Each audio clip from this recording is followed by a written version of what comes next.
Já, góðan dag og velkomin á málþing Kristjáns Eldjáns. Við höfum haldið, félag fornleifa frænda hefur haldið málþing til heiðurs Kristjáni undanfarin ár á afmælisdaginn hans 7. desember. Ég ætla að nýta tækifærið, það er alltaf gaman að vitna í greinar eftir Þór Magnússon og ég ætla bara að byrja á því hér að þeir sem vilja kynnast kannski lífi Kristjáns, það er ágætt grein eftir hann Þór Magnússon í árbók hins íslenska fornleifafélags frá 2016 Kristján Eldján, 100 ára minning. Það var bara mjög skemmtileg grein. Þemað í ár er hamfarir, sem er ákaflega viðeigandi þema, bæði COVID í gangi og síðan eru loftslagsbreytingar sem eru stöðugt að verða hættulegri okkur mönnum. Við lögðum upp með að reyna að ná sem breiðasta hópi vísindamanna og ég held að dagskráin endurspegli það ágætlega. Við erum með allt frá fornleifafræðingum í bókmenntafræðing og útvarpskonu. Hamfarir eru það stórt og flókið viðfangsefni að það er ekki annað hægt að gera en að rannsaka með sjónarhorni margra vísindagreina. Ég held að það sé bara fínt tækifæri til að heyra hvernig aðrir eru að hugsa og tala um þetta málefni. Og ég ætla ekki að hafa þetta mikið lengra, þannig að ég ætla bara að kynna Steinunni sem byrjar málþingið.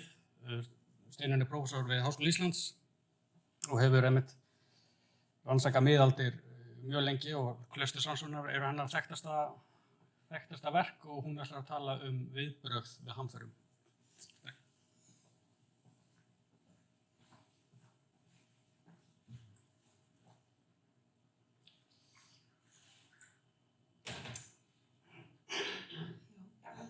Takk fyrir, komið sæl, þið sem eruð í salnum og einhvers staðar úti í kosmosinu, hérna á netinu.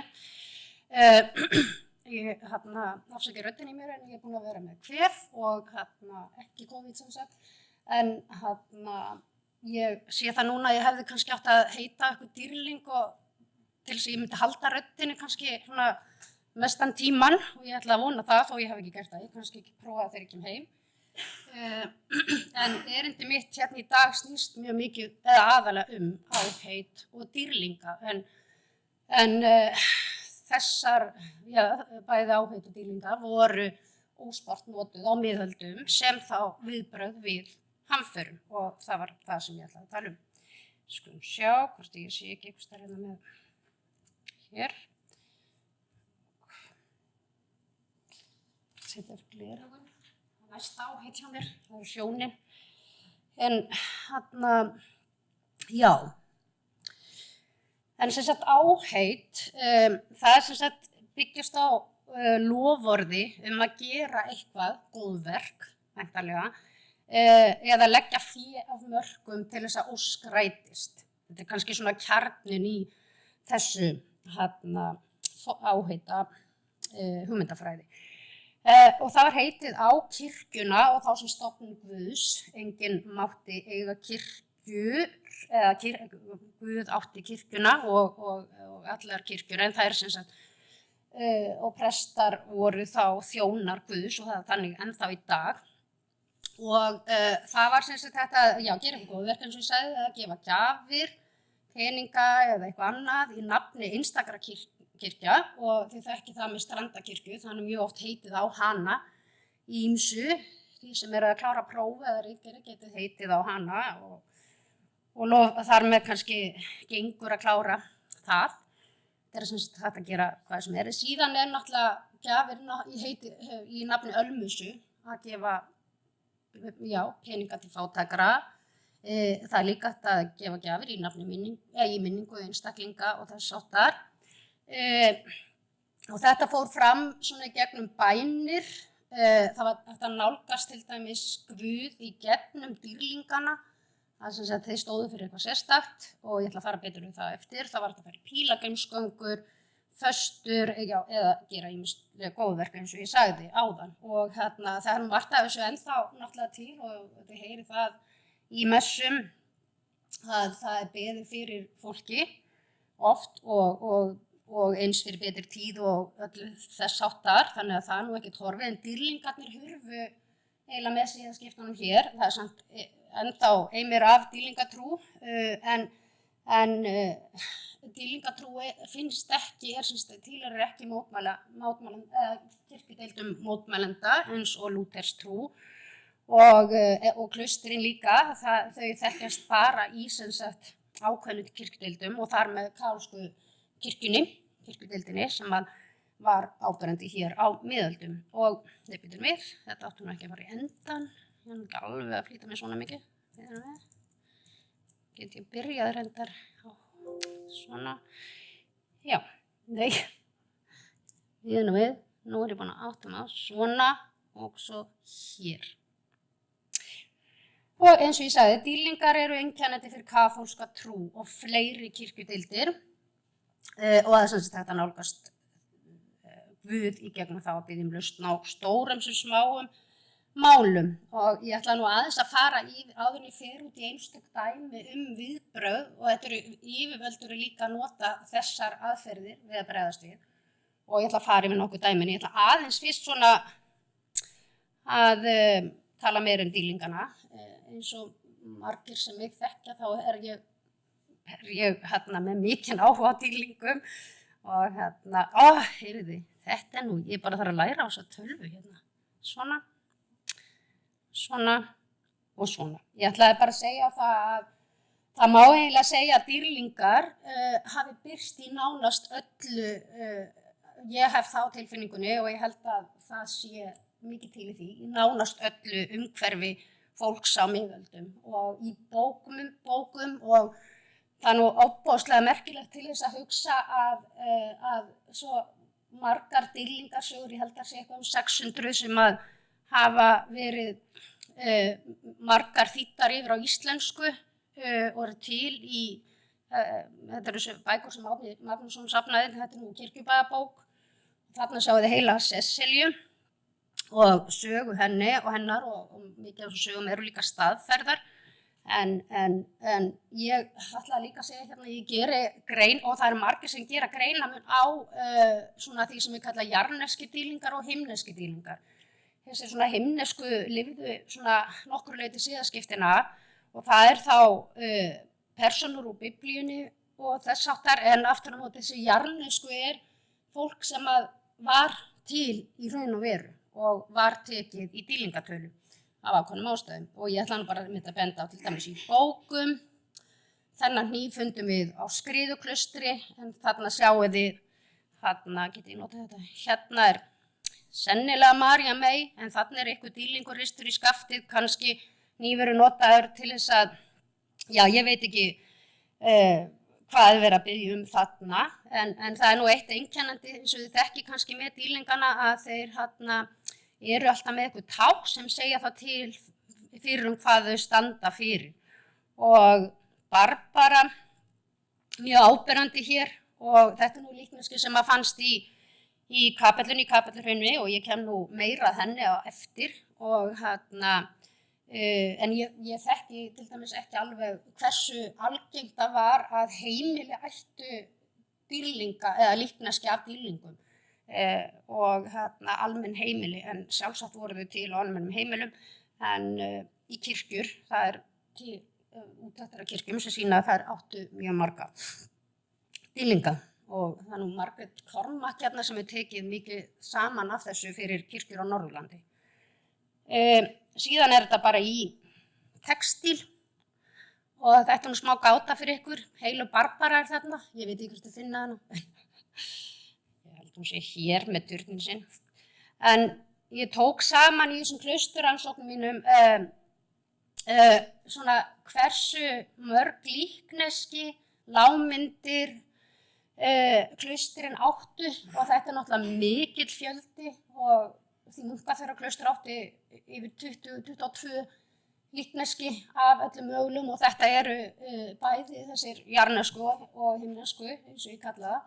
Og það er líka altari, áhætt, þeir voru tileinkuð einhvern ákveðnum dýrlingum, það kemur líka þarna fram, en það hafa mjög fá líkneski sést þarna yfir, en ef ég Eru þið með eitthvað svona til þess að beina á, já, ég kannski bara fyrir sjáum þetta að það ekki mörg sem hafa fundist í jörðu í sambandi við klaustrin. Það óákveðið og ég vil nota þetta í þessan með það sem ég hef eftir og skálir til þeim sem fundist í jörðu. Maríanley, Líknesi fannst á Skrifni sem var að koma árum og svo Bergur Líknesi, núna uppkvæfti. Það ekki að fundið Líknesi af Andrisi í Flatey en það gæti verið kirkjunaðurinn eitthvað á herrkapinni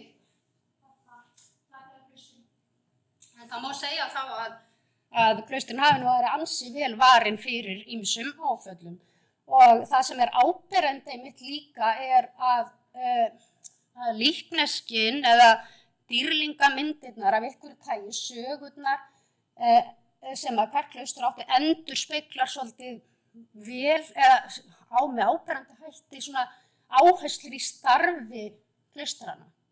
Kirkjubæjarklaustur til dæmis sem áberandi mikið af kvendýrlingum og enda var lögð þar mikil áhersla á konur og til dæmi það kona sem að flýr ofbeldisfullan eiginmann flýr í Kirkjubæjarklaustur og þannig að það og síðan ætlaði ég líka svona að birta þetta nú bæksögur sem eru taldar upp í þetta talið upp í máldögum hvaða líkneski voru til eða lágmyndir, ég ætla að taka hann, þetta ekki endilega líkneski og þarna þetta eru sögurnar, bara það sem talið upp hvaða sögur voru til og því sjáum Örvallaklaustri mjög nákvæm upptalning á hvaða sögur voru til og það alveg ótrúlegustu sögur til hérna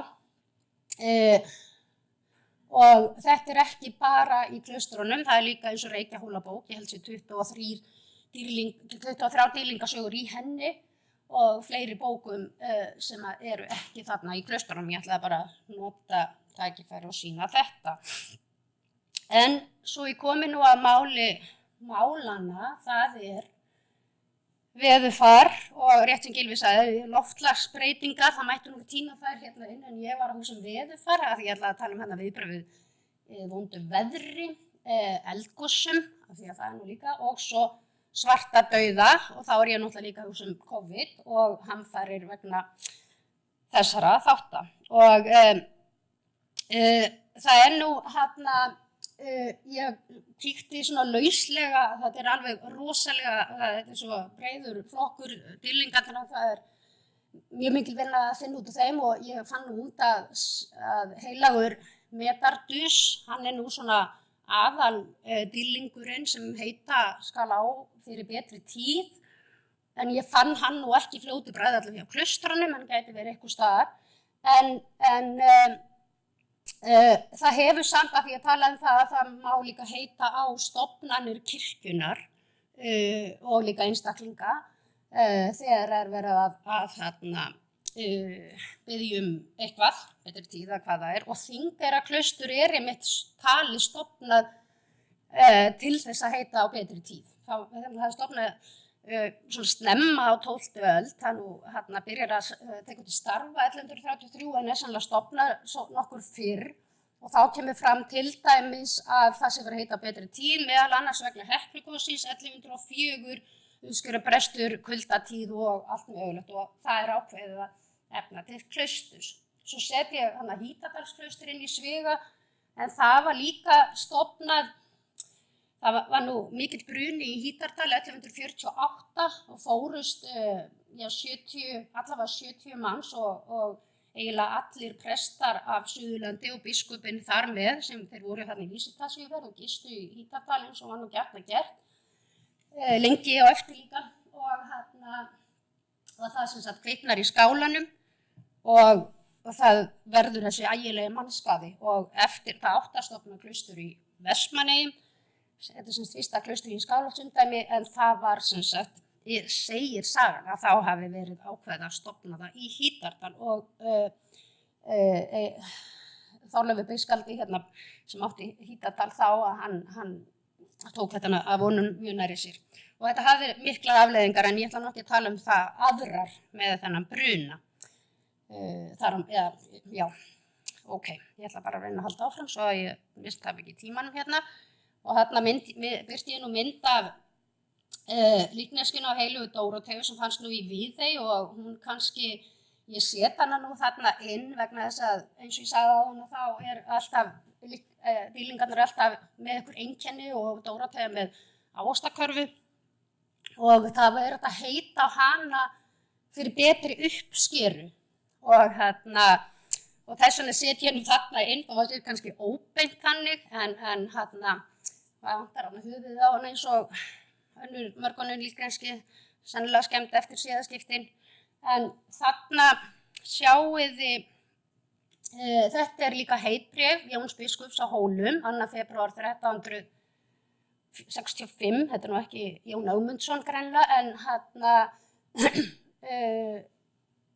já, eða þetta kannski heitið á hann, það var nú gjarnan gert hún hefur verið löngu dáin þarna en þetta sem sagt áheit gegn snjóþyngslum og vetrarhörkum og María mey kemur ofboðslega mikið fyrir hún var aðaldýlingurinn og hún það líka eftir síðaskiptin en hún svona fer af þeim stalli sem hún var á kaþólskum tíma og verður svona undir Jesú syni sínum og hún breytist eiginlega í það að vera svona jarnesk en þið sjáu þarna að það já,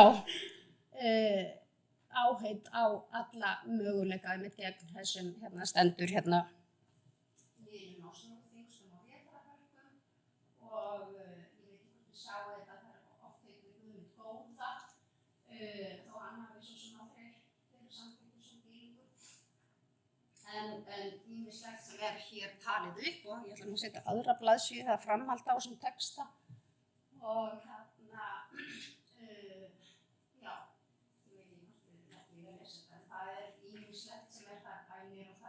og það Nikulásarmessa, Andrésarmessa og fasta ákveðnum dögum en ég fer betur hún í önnur svona dæmi á eftir. Ég sé að tíminn hleypur hratt frá mér. Nú ætla ég að fara yfir í, já, ég ætla einmitt að strykja svo sökum þess að svo mikið þungi í snjó og frosti hefur verið langa tíma verið og þetta yfirleitt, þetta kemur fram í bréfunum, reyndar man ekki hvort það kemur þarna að þetta sé sem sagt refsing Guðs til mannanna hvers sem gerist. En síðan það eldgosin og ég náðu svona eldgosuna, svona til það, eldgosin Geldingadölum og við vitum ekki hvort það sé byrjað að gjósa. Ég búin hérna? Það var að sitja á pult og þetta líkneska frá Skriðuklaustri, heilu Barbara og hún verndar gegn hita og þar á meðal eldsumbrotum og mér dettur nú huga þessi sem fannst í Kapellahrauninu hafi nú kannski verið þar þess vegna í hrauninu og það sem þetta heita á hana og þetta líka sko það sem að hún stendur fyrir það svona kannski tengið sögu Barbaru og hennar og ástæðan þess að hún var tekin í dýlingatöfu en hún líka verndar gegn, já, hvað ég segja, verndar námamanna og þannig að það til dæmis líkneskja af heilari Maríu í Héðinsfjarðargöngum til dæmis. En ég ætla nú að fara að setja allt á fullt, en hér til dæmis heitbréf Eyfirðinga 11. mars 1477 vegna svona að það sem sagt 1477, ég þekki nú þetta gos ágætlega vegna þess að það þarna gjóska úr því undir skústunum á Skriðuklaustri, mjög þykkt og það þarna verið að heita á alla mögulega út af þessum eldgangi og sandfalli og öskumyrkvus sem þarna að ganga yfir. Og það ýmislegt sem heitið á til þess að bæta fyrir þessa refsingu Guðs. Það beiðast framan undan Guðs hirtingu og ráðgildum hans þarna jarðir ekki. En ég ætla að halda áfram. Já, ég var með meira þarna. Sem vor hafa fyrir syndafalli og ranglæti manna. Þarna kemur þetta. Ég sá þetta ekki á skjánum hérna hjá mér. Ég held áfram og þarna eru taldir upp alveg fullt af dýlingum. Ég var að velta því út að þetta væri þarna litar bara í hér. En það allar Guðs veigar og allir Guðs helgu menn. Og þetta eru dýlingarnir. Það taldir upp þarna fleiri. Marteinn, Ágúst, Nikulás, Þorlákur Helgi og fleiri. En þá ætla ég að dempa mér yfir í svartadauða og þá ég nú að tengja við COVID. Þannig tvær svona meginbylgjur taldar hafa verið hérna á miðöldum en það ekki víst að þetta hafi verið svartadauði. Það hefur ekki verið alveg sannað. En það sem sagt, þannig að það var að gefa sem sagt kirkjunni eitthvað og eins og þarna að það hérna Valdís Helgadóttir gefur þingera kirkju, jörðina Hítri svona andaðist úr þessari sótt sem þá gekk í landið, þannig að þetta svona klassískt sem þetta að gefa og ég ætla að segja hérna Barbara Pílisvíður, sem sagði áðan og hún var líka gegn sótthita, ekki bara eldgosum og hita þannig og svo Rokku sem hann var fyrir uppáhaldssamir, hann var til í Þykkvabæjarklaustri og bókinans, sagan hans í Reykjavík og hann var tekinn í dýlingatölu á 16. öld en hann var fæddur á 14. öld. En það var oft sem að það byrjaði að dýrka ákveðið fólk áður en það tekinn í dýlingatölu eins og hann og eins og Þorlákur Helgi og fleiri. En mér finnst þetta bara svona merkjum að því hann líka vendaði gegn svartadauða og hvað hann fljótt kominn til Íslands. Strax hann þarna, talinn heilagur sko, hann fæddur öld og hann þá til kominn í Þykkvabæjarklaustri. Nú það eru fleiri bréf svona í sambandi við það sem heitir á Maríu Mey út af svartadauða, til sálinefnar og syndaaflausnar fyrir sérlega mót til hólu drepsókn og vestan eftir landinu og þetta heitri norðurlendinga 28. desember 1402 og til þess að reyna að kveða þetta niður og það margt merkilegt sem átti að gera hérna ákveðin og setja þetta áraðundu góði en því að hann nú eins allir biskupar í Evrópu á þessum tíma en það sem það fara bílabrífsgöngur til klaustrana það var sérstaklega áberandi en það var mannfall meira þar eftir út í samfélaginu virðist vera og síðan þetta átt að byrja kléföllum á þessari leið. Ímyndaði fólk að kljúpa alla leiðina bara frá hólum til Hítaraklausturs og svo gera 5 máltíð, hann átti 5 ár hverri nótt sem vatnsfasta var og það sem fleiri föstur, leika sem kjöt og mjólkuna og ég veist ekki séð að gefa ölmusu og farin ítalið við það hvernig átt að fara að því og það annað þetta greinlega dugði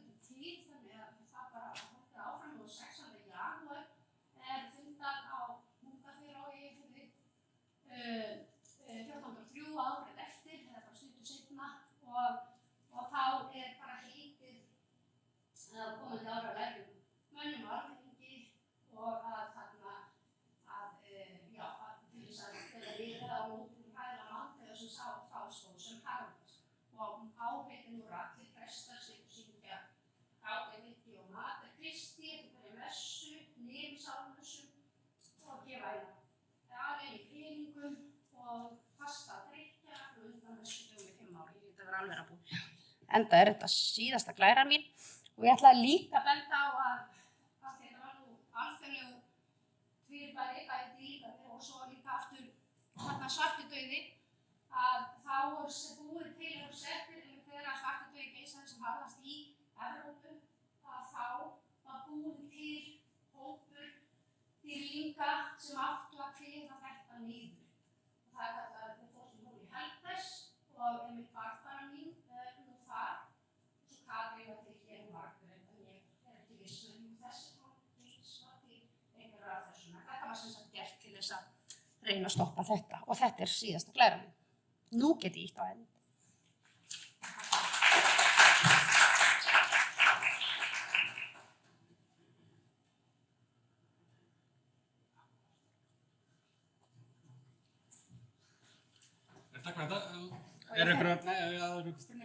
það sem Er einhverja spurningur á sal fyrir Steinunni? Varðandi dýrlinga.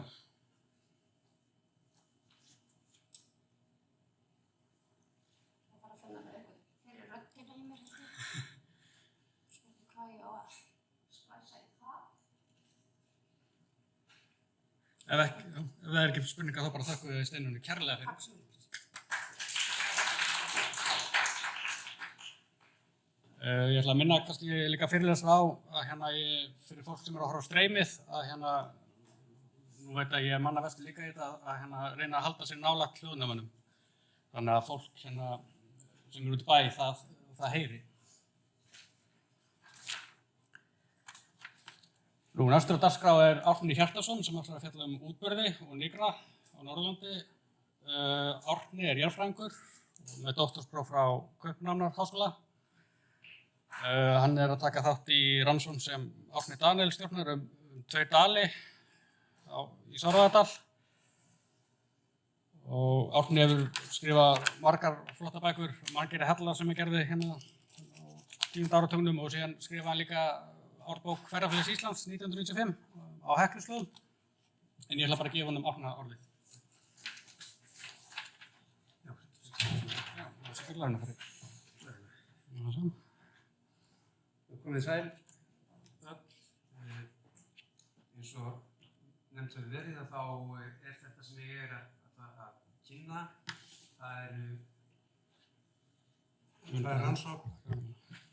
Það sem ég ætla að kynna er rannsókn sem að fellur undir svokallað 2 dala verkefni eða tvídælu verkefni sem að fékk öndvegistyrk núna snemma á þessu ári.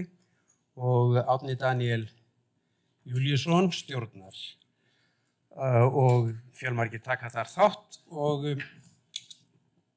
þetta heitir sem sagt eiginlega Auðurvöld og pest í 2 dölum, Svarfaðardal og Hörgárdal. Og það sem þið sjáðu hérna er fésbókarsíða, myndin er af fésbókarsíðu verkefnisins. Þarna er fjallið Hnjótar í Svarfaðardal og Ufsa Kristur sem er táknmynd þessa verkefnis en Ufsir eru kirkjustaðar á Dalvík. Og markmið verkefnisins í heild er að svara spurningum þróun, byggðaþróun og þróun stéttskiptingar í Svarfaðardal og Hörgárdal frá landnámi og fram til 1500 eða svo. Og það var vaknað upp 2 megin spurningar sem reynt verður að svara í þessum rannsóknum, með rannsóknum á fornleifum og vistkerfi. Svo fyrri er að hvort í dölunum 2 hafa orðið til ný undirstétt hjáleiga eða hjábýlisfólks á tímabilinu 1100 til 1400 og síðan fjallar afleiðingar svartadauða á félagskerfið vegna þess að það er margt sem bendir til þess að samfélagið sem var fyrir svartadauða hafi nánast sturkast út og byrjað hafi verið upp á nýtt og annars konar samfélag myndast eftir pestina miklu. Og þá er spurningi hvernig þetta endurspeglast síðan í fornminjum og vistkerfi. Og hluti af þessu sá hluti sem ég er með höndum er bara lítill angi af þessu verkefni, það er það hvernig náttúrufar og náttúruhamfarir hafa spilað inn í þessa þróun. Og hérna eru verkþættirnir, ég hafði ekki tíma til að þýða þetta en við skulum ekki fara út í það, heldur koma að þeim spurningum sem að varða þetta verkefni, rannsóknarspurningunum sem að ég og félaga mínir, Sveinn Brynjólfsson og Halldór G. Pétursson, ætlum að reyna að svara. Það eru allmargar, hvað segja miðaldaheimildir skriðuföll og snjóflóð í Svarfaðardal og Hörgárdal, finnast jarðfræðileg ummerki skriðuföll og snjóflóð á sögulegum tíma sem ekki hafa ratað inn í ritheimildir, hugsuðu fornmenn ofanflóðahættu þegar þau völdu húsum sínum stað í upphafi. Það má líka skoða það hvað margir landnámsbæir í dölunum 2 séu óheppilega staðsettir með tillit til ofanfalla eða annarra náttúruhamfara. Og svo svo spurning sem að ég ætla nú aðalega velta fyrir mér hér í þessu fyrirlestri, það er hvernig stendur á því að leiðtogi landnámsmanna í Svarfaðardal, Þorsteinn Sörvöður, valdi sér einmitt bústað neðan við versta skriðugil Svarfaðardals. Getur það verið að hann hafi verið svona glámskyggni eða hófust þessi skriðuföll seint, það er löngu eftir landnám. Síðan eru aðra spurningar sem að við munum reyna að svara síðar. Það er til dæmis hvort að gjóskufall eða gasmengun eða flúoreitrun hafa einhvern veginn valdið búsifjum í dölunum. Við vitum að öskufall með beinum hætti gerði það ekki. Hvað gerðist í Lönguhlíð í haustið 1390 þegar mannskæðasta skriðuföll Íslandssögunnar áttu sér stað. Olli skriðuföll og mikill framburður Hörgár á þessum tíma endalokum Gásakaupstaðar og þeim breytingum á högum manna sem að það hafði að sjá ummerki jarðskjálfta eða vísbendingar tjónavöldum jarðhræringa eða jarðfræðilegum athugunum. Og ég ætla semst að koma bara inn á þessa spurningu sem að nærri mér stendur vegna þess að ég er ættaður úr Svarfaðardal og þar á heima skammt frá bænum að Grund sem sjáum við þarna á kortinu. Við sjáum Hrísey út af firðinum, Dalvík inn í víkinni og svo 7 kilometrum innar í dalnum er landnámsjöfin Grund og handan árinnar beint á móti svo aftur bjó óvinurinn Ljótólfur goði á Hofi og það fjallar Svarfdæla. Bærinn er að vísu ekki nefndur sem landnámsjörð í landnámu en allt bendir nú til þess að svo hafi verið samt sem áður.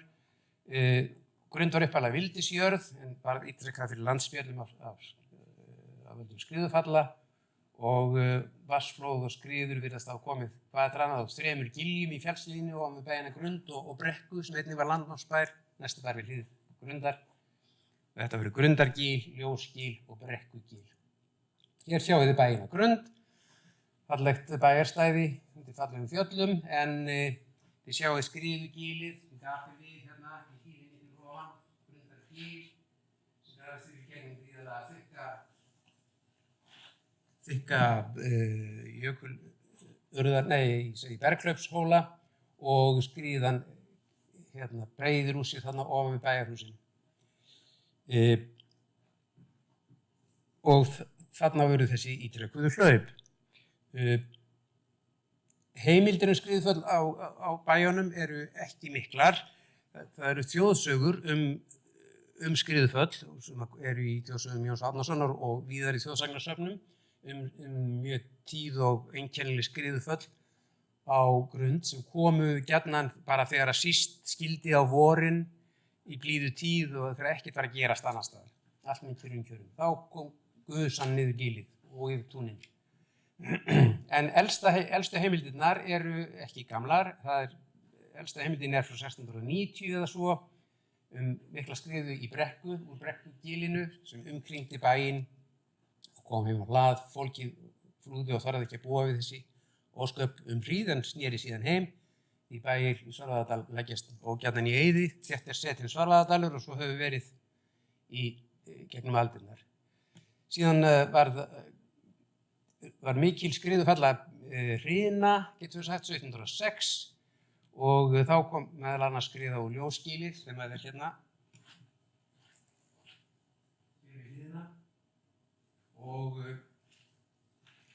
skemmdi túnin á Brekku.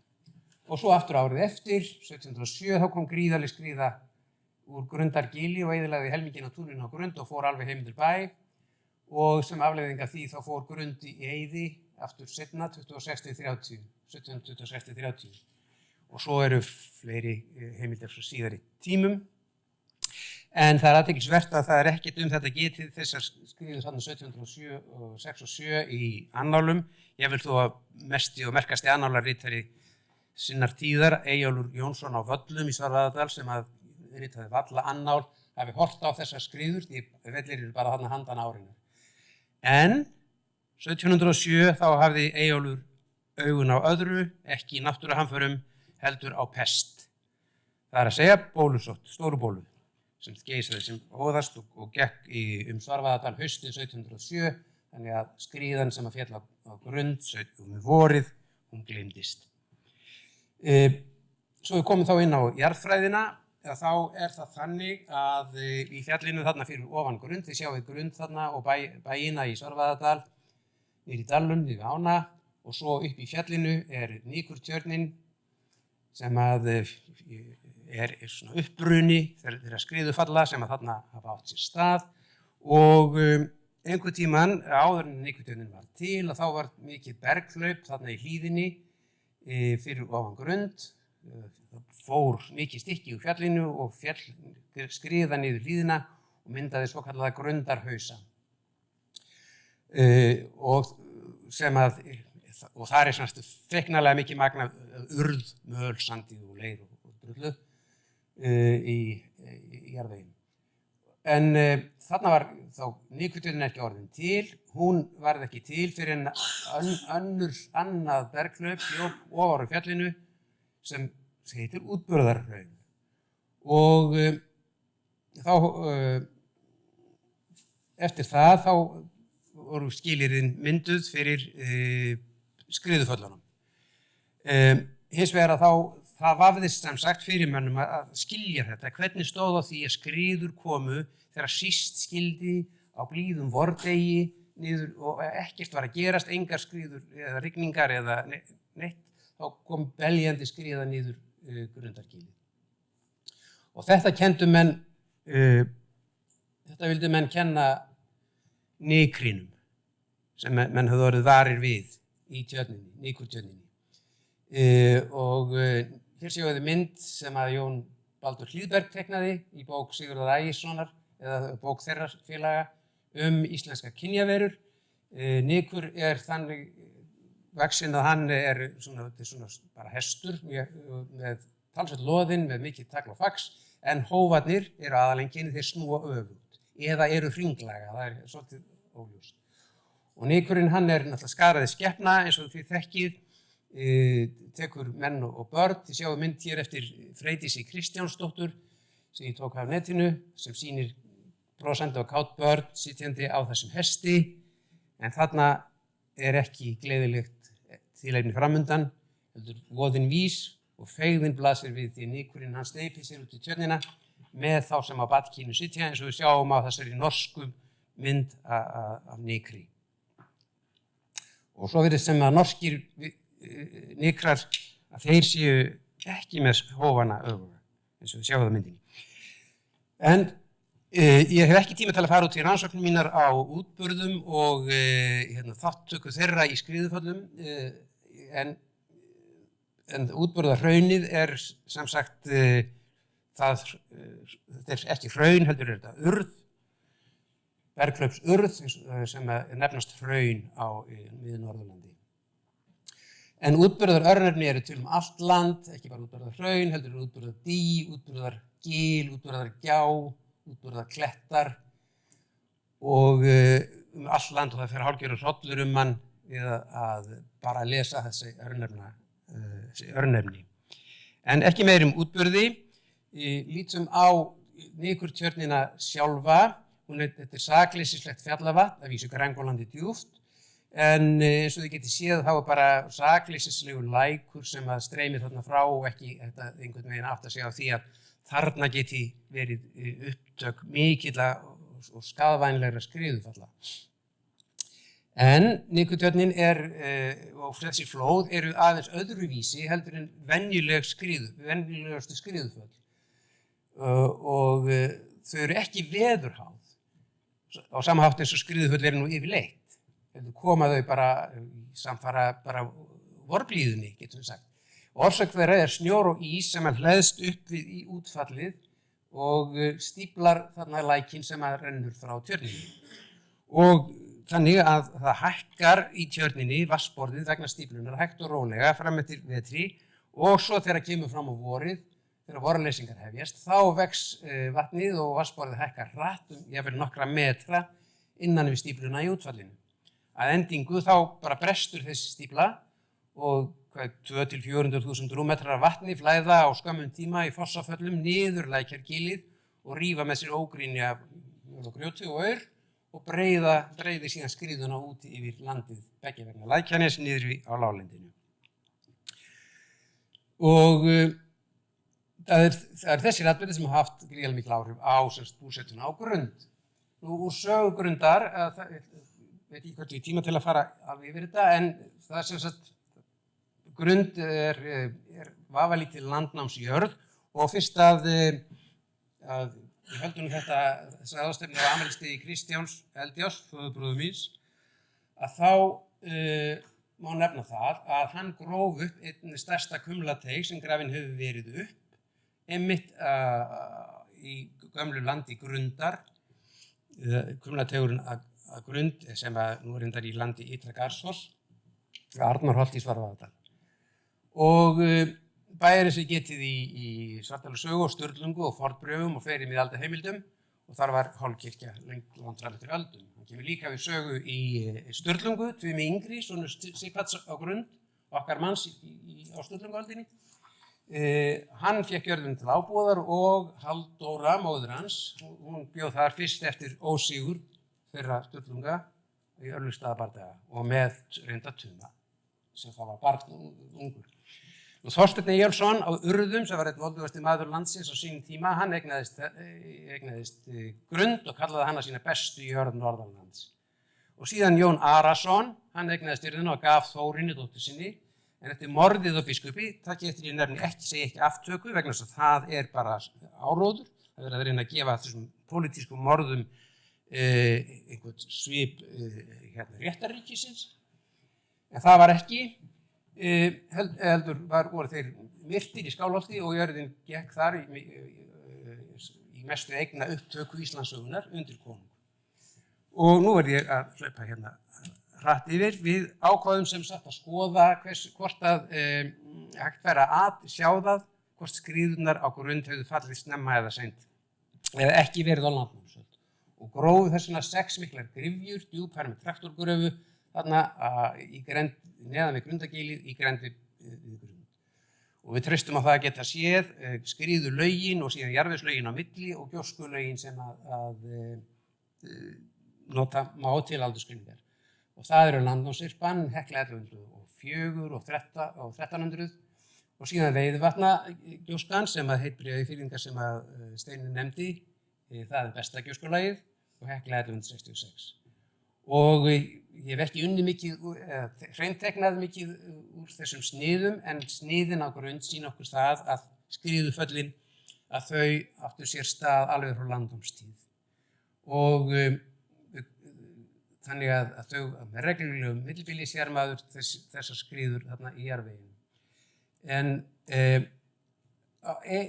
ein gryfjan, hún vakti nú kannski sérstaka athygli því að þar var bara skriðulag 3,6 metra þykkt frá yfirborði og niður á þetta dýpi og þar undir bara fínasti jarðvegur með viðarleifum og gróðurleifum. Og þetta er öllu líkindu skriðan frá 1707 sem getið í jarðabók Árna Magnússonar. Og hér er snið af þessu skriðu, það var bara ein skriða í þessari gryfju og mór með lurkum undir og svo ofan við þessa gryfju skarnaði síðan stórgrýtis björgin sem borist hafa niður hlíðina. Nú í jarðabókinni þá er einmitt þessi skriða nefnd. Túnið er að voveiflegu skriðufalli til helminga eyðilagt og á eykst árlega meir og einkanlega fyrir 5 árum, það er 1707. Féll hér á stórkostlegur skaði og þá varð aftur færð landsskuldin. Hættir bænum fyrir því hræðilega skriðufalli sem túnið hefur eyðilagt og sýnist líklegt að þessi skaði eyðileggi jörðina síður. Og það gerðist einmitt að jörðin fór í eyði þarna 10 árum síðar. Og hér sjáum við þessar skriðu keilur sem að er að ræða. Við kallum þetta skriðu keilur, þessar skriðu sem koma úr giljónum 3 og það eru aðalega 3 farvegir sem að þau hafa farið eftir úr Nikutjörninni. Það er að segja aðal farvegurinn þarna er Grundargilið sjálft, norðan við bæinn að Grund og milli hans og Brekku. Síðan stundum þá beinist lækurinn eða flóðið annað niður Ljósgilið og menn tekur skriðuna þar og svo einnig getur það farið 3. leiðina niður Brekkugil. Og svo getur það líka farið út úr þessum farvegum eins og gerðist 1707 þegar að þessi skriða sem ég sýndi ykkur myndir af áðan fjall og við komumst á þeirri niðurstöðu. Hún fór sunnan við bæinn og eyðilagði helminginn á túninu. Þarna sem sagt skriðufarveginir, þar sem skriðurnar síendurteknu áttu sér stað allt frá landnámstíð og mjög lengur. En svo kom þessi skriða 1707 sem alveg einstök. Og því sjáum við það að það hefur ekki verið fýsilegt að búa þarna með vitandi af þessari hættu sem þarna báfið yfir. Og þá eru niðurstöðurnar að síendurtekin skriðuföll hafa átt sér stað í Grundargili í 1000 ára. Skriðurnar hafa orðið líka í Ljósgili, engin merki hlé á landnámstíð. Aðalskriðuvirknin var það reyndar norðurhluta skriðukellunar í Grundargili. Einungis fáar skriður farið suðurhluta kellunar og það sem virðist vera að Grundarskriðan virðist hafa verið opið og skóglítið en grasgefið land strax á landnámstíð og allar götur síðan. Og þetta opnaði góða ræktunar- og beitarland hefur verið álitlegt til búskapar í augum landnámsmanna þegar það settust að. Og þeir gerðu sér ekki grein fyrir skriðuhættunni eða allavega þeir skiptu ekki hana. Það svona niðurstaðan. Og ég þakka fyrir.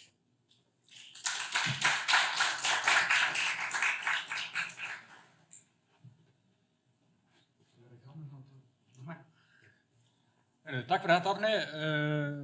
Eru ykkur spurningar á sal? Já, Adolf?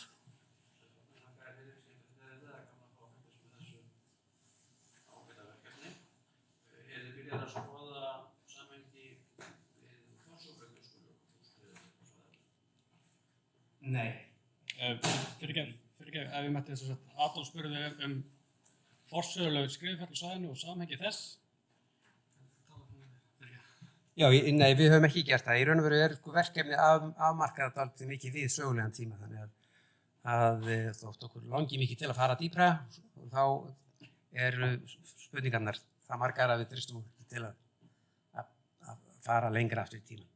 En annað, ef það verður mikil breyting á gróðurfari af völdum manna þegar þeir koma, getur séð það fyrir þessum faktor í því að það auki skriðuföll? Já, það er vafalítið. Eða það svona almenn skoðun sú að gróðureyðing og skógareyðing valdi óstöðuleika í lögum þannig að svona aurskriður, ekki stórar bergskriður, heldur aurskriður, geti orðið tíðari við slíkt.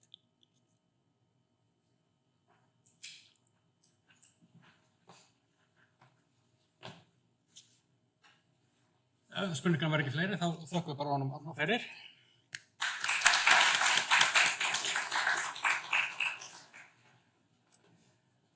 Við hverfum ekki alveg frá þessu spennandi Tvítalaverkefni, heldur eru næstu 2 fyrirlestrar líka frá sama verkefni. Þeir eru fyrir norðan, þannig að þeir ætla að vera með okkur á Zoom sem hann Ómar hérna að sitja.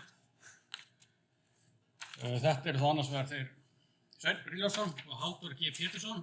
Halldór hann jarðfræðingur hjá Náttúrufræðistofnun Íslands og hann Sveinn vinnur hjá Veðurstofunni og er samkvæmt honum Árna Daníel helsti sérfræðingur Norðurlands á sviði flóðhætta og ég ætla að taka Árna trúanlega hvað þetta varðar. Nú vonum við að þetta virki. Já, komið sæl öll. Ég eins og Halldór segir, Halldór Pétursson. Ég á Veðurstofu Íslands og Halldór á Náttúrufræðistofnun Íslands. Erum sem sagt að vinna í þessu Tvítalaverkefni og erum bara að vinna flestum stundum í ofanflóðamálum. Þeir á Náttúrufræðistofnun í skriðuföllum nánast eingöngu en við á Veðurstofunni bæði í skriðuföllum og snjóflóðum. Og það er svona að sýna ykkur aðeins yfirlit yfir bara það sem við vitum ofanflóða áföll í þessum dölum sem við höfum að fást við í Tvítalaverkefninu. Það er Svarfaðardalur og Skeiðardalur auðvitað meðan, þetta er alltaf bara í einu orði, Svarfaðardalur og Skeiðardalur, Svarfaðardalur og síðan það Hörgárdalur, en Öxnadal tekir með að þeir liggja alveg saman, eða sama sveit. Þannig að komin á. Ekki komið hérna Íslandskort með punktum. Og þið sjáum músina mína, eða ekki? Jú. Já, allt í góðu þá. Og gengi út frá því að ég geti bent ykkur á kortinu, en hérna sjáum við það sem var tekið saman hérna bara fyrir áratugum síðan slys á landinu af völdum skriðufalla og snjóflóða. Og þetta teiknar sig svona upp að það ef maður tekur sig að landi burtu að þá sér maður áfram útlínu landsins því að þetta bara allt land og hérna nánast, landið nánast teiknar sig upp útlínu landsins með þessum punktum fyrir slys af völdum ofanflóða. Við erum með mikinn gagna, þetta er fórum á land. Þessi klæra skriður í sameiginlegu gagnagrunni, það er Náttúrufræðistofnun og Veðurstofan eru með sameiginlegan gagnagrunn yfir ofanflóð og þarna eru þessi margar skráningar. Þetta er þessi 6.400 skráningar á landinu öllu og í Öxnadal eftir 79 og það er skriðuföll. Ef við tökum bara skriðuföllin. Hann hlut af ofanflóðunum, 133 í Hörgárdal og 154 í Svarfaðardal. Og dauðsföllin eru 232 sem við eigum skráð á landinu og það er bara 1 í Öxnadal og það var á Víðavangi og Smalík sem var í Göngum, var til í Grjóti, Stórbjargi. En aftur í Hörgárdalnum, þar er þetta viðamest og þar er þetta 45 mann sem vitað hafi látist í skriðuföllum og það er allt heima á bæjum. En í Svarfaðardal enginn í skriðum. En svo aftur þegar við horfum á snjóflóðin, að þá er þetta alltaf fleiri snjóflóðskráð. Það er kannski svolítið að því að í seinni tíð, snjóflóð kannski eru algengar en allavega þá á Veðurstofunni hefur verið gert svo mikið átak í því að skrá ofanflóð og sérstaklega snjóflóð. Megináherslan hefur verið á snjóflóðahættuna því að það hafa verið svo stór slys síðan 95 og 74 síðan þá á landinu. Þannig að menn hafa verið svona að reyna að vinna sem mest að vörnum gegn snjóflóðum en skriðuföllum líka. En það hefur ekki verið eins áberandi svona hætta sýnt okkur fyrir kannski bara á Seyðisfirði með þessari stóru skriðu í desember síðastliðnum. En þetta er allavega 12.800 á Íslandi skráð og 133 í Hörgárdal, 226 í Öxnadal og 154 í Svarfaðardal. En dauðsföllin, þau eru yfir 500, þetta er tvöfaldi á skriðuföllin sem við höfum skráð á landinu af dauðsföllum. Það eru 3 í Öxnadal en það er eins og skriðuna þar og það er á Víðavangi, það er ekki á bæjum. Þetta er nú bara þessi 45 Hörgárdal og ég veist afsökunar þetta er bara leifar af skriðuhallaglærinu, þetta er sem ég glemt að uppfæra það að þetta er 0 í Hörgárdal, það er engin, þá er þetta snjóflóða.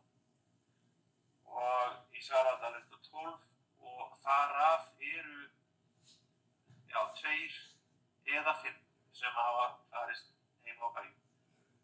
Aðrir hafa farist á Íðalandi við Smalamennsku og við Rúpum og öðrum.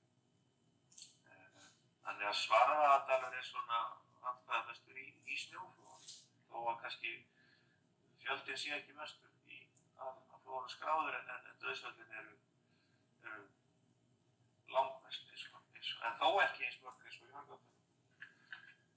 Og Halldór hefur mikið verið að Davíð Hargati hefur ekki verið með okkur en hann á hérna mikið í þessu skriðuföllum og hann hefur þetta bæri Langahlíð í Hörgárdal þar sem Árni nefndi þar sem var gríðarlegt tjón 1795 og hérna það er sem sagt og 1390 trúlega líka. Það er aðeins á huldu hvar nákvæmlega þessi bæir voru staðsettir þegar skriðuföllin urðu en Halldór hefur verið að reyna að kortleggja þessar skriður að sjást. Ég veit ekki hversu vel þið sjá þessar ljósmyndir en þið sjá allavega gulu flók, þannig að þetta er tekið af vori, þegar úthæðið er fölur, túnin hann taka við sér og þessi dökku blettir eða flekkir hérna miðbygg fjallsins, í brekkur ótöku upp til kletta, það eru svona malar velir og þetta segir Halldór og búinn að horfa á þetta í áratugi og fylgist með skriðuföllum sem að verða jafnóðum að þeir segir að þetta séu skriðuör. Þetta eru sem sagt ör, þar sem jarðvegurinn hefur hreinsast af hlíðunum eftir skriðuföll og hann vil meina að þetta nái allt aftur, já bara langt aftur í aldir. Að þetta hafi ekki gróið upp síðan þessi miklu skriðuföll 1390 urðu. Og þetta hefur svona verið að gera tilraun til að reyna að setja sig niður á kort að teikna útlínur þessum skriðuföll. Og við erum svona með hugandátt til þetta að reyna að staðsetja þessa bæi og við höfum svona ákveðnar hugmyndir í samvinnu fornleifafræðinganna í Kídalurverkefninu hvernig við munum reyna að komast eitthvað nær það því að þetta er svona svolítið erfitt að ráða í heimildir oft. Og ef við horfum á Hörgárdalinn og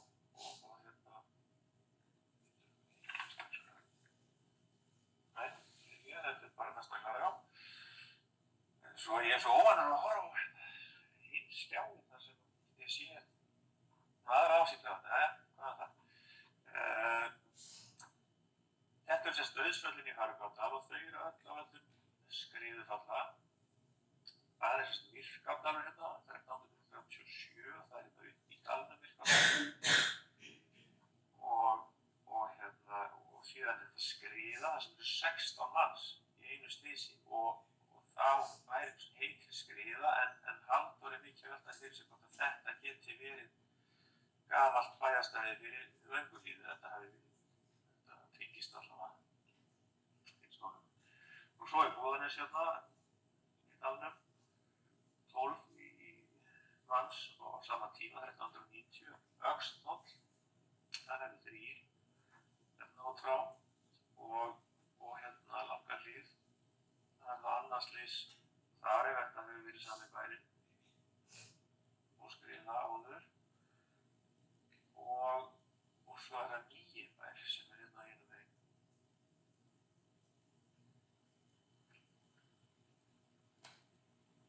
Og þannig að þetta eru sem ég gerði í heildina 45 manns og þetta eru svona, ég hérna tekið saman þessar skriðu hrinur, það eru svona hrinur þar sem að verða oft er þetta í orðlýsingu, er að eiginlega, jafn algengt þegar þetta sé að fyrstu til að búa snjóa og síðan þarf að regna mikið, sem búið að gerist í útkinn núna í byrjun október að það var mikið snjó sem bráðnar hratt þegar það rignir ákaft á hausti og verða gríðarleg skriðuföll og þetta eru svona dæmi það, þessar stóru hrinur 1390 og það er svona aðeins misjafnt að heimildirnar auðvitað er ekki voðalega nákvæmar svona langt eftir í tíman en það virðist þó vera að þetta sé ekki alltaf alveg yfir allt svæðið, Starkárdal og Svarfaðardal en það er oft getið að þetta sé nái bara meira með allt Norðurland en þetta eru svona þessar stóru hrinur og stóru slysin eru hérna í þessum 1990 og 1769. Þannig að, og í Svarfaðardal er svona kannski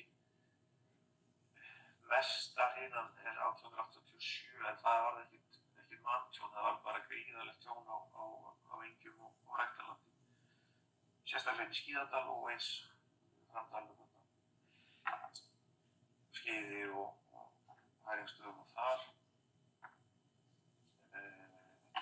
Svo er það nú eiginlega ef maður flettir þessum gagnagrunni og það sem er búið að leita í gömlum heimildum að þar er náttúrulega bara nánast hægt að segja á hverjum bæ í Hörgárdal og Öxnadal, gildir ekki alveg með Svarfaðardal, að þar séu heimildir Skaftafell, það er að segja skemmdir á bæjum, þó að ekki orðið hérna margt. það er svo sem það sé alltaf að segja að næstu á hverjum bæ sem hafa orðið sko skemmtir á þá jarðgæðum eða áföll. En þetta sem er listi yfir skemmtir á bæjum. En fyrir utan það, þetta er þá hús, það sem hús, útihús eða íbúðarhús hafa skemmst. Þetta er listi í Hörgárdal yfir það allt.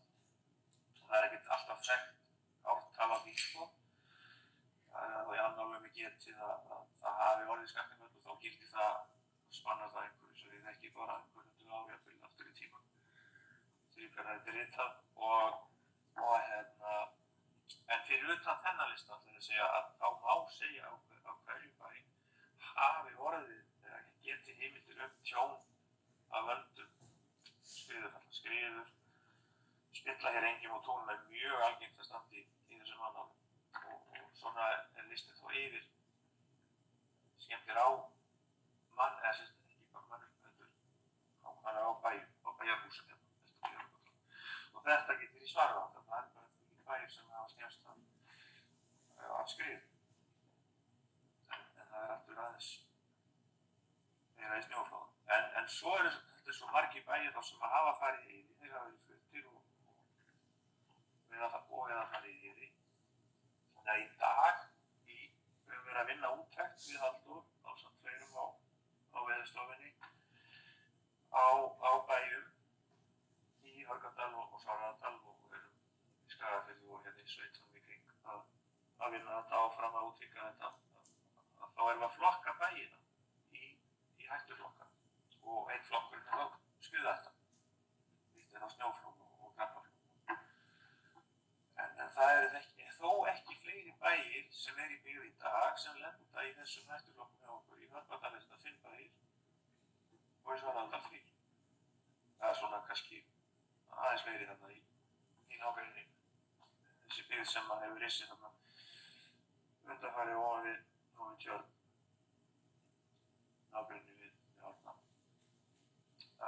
að þeir eru svona taldi ekki hættu við skriður eða krabbaflögg og skriður eru oft mjög nátengdir atburðir og stundum erfitt að greina á milli í leysingum hvort það var nýjanlega krabbaflögg eða bara skriðar sem voru.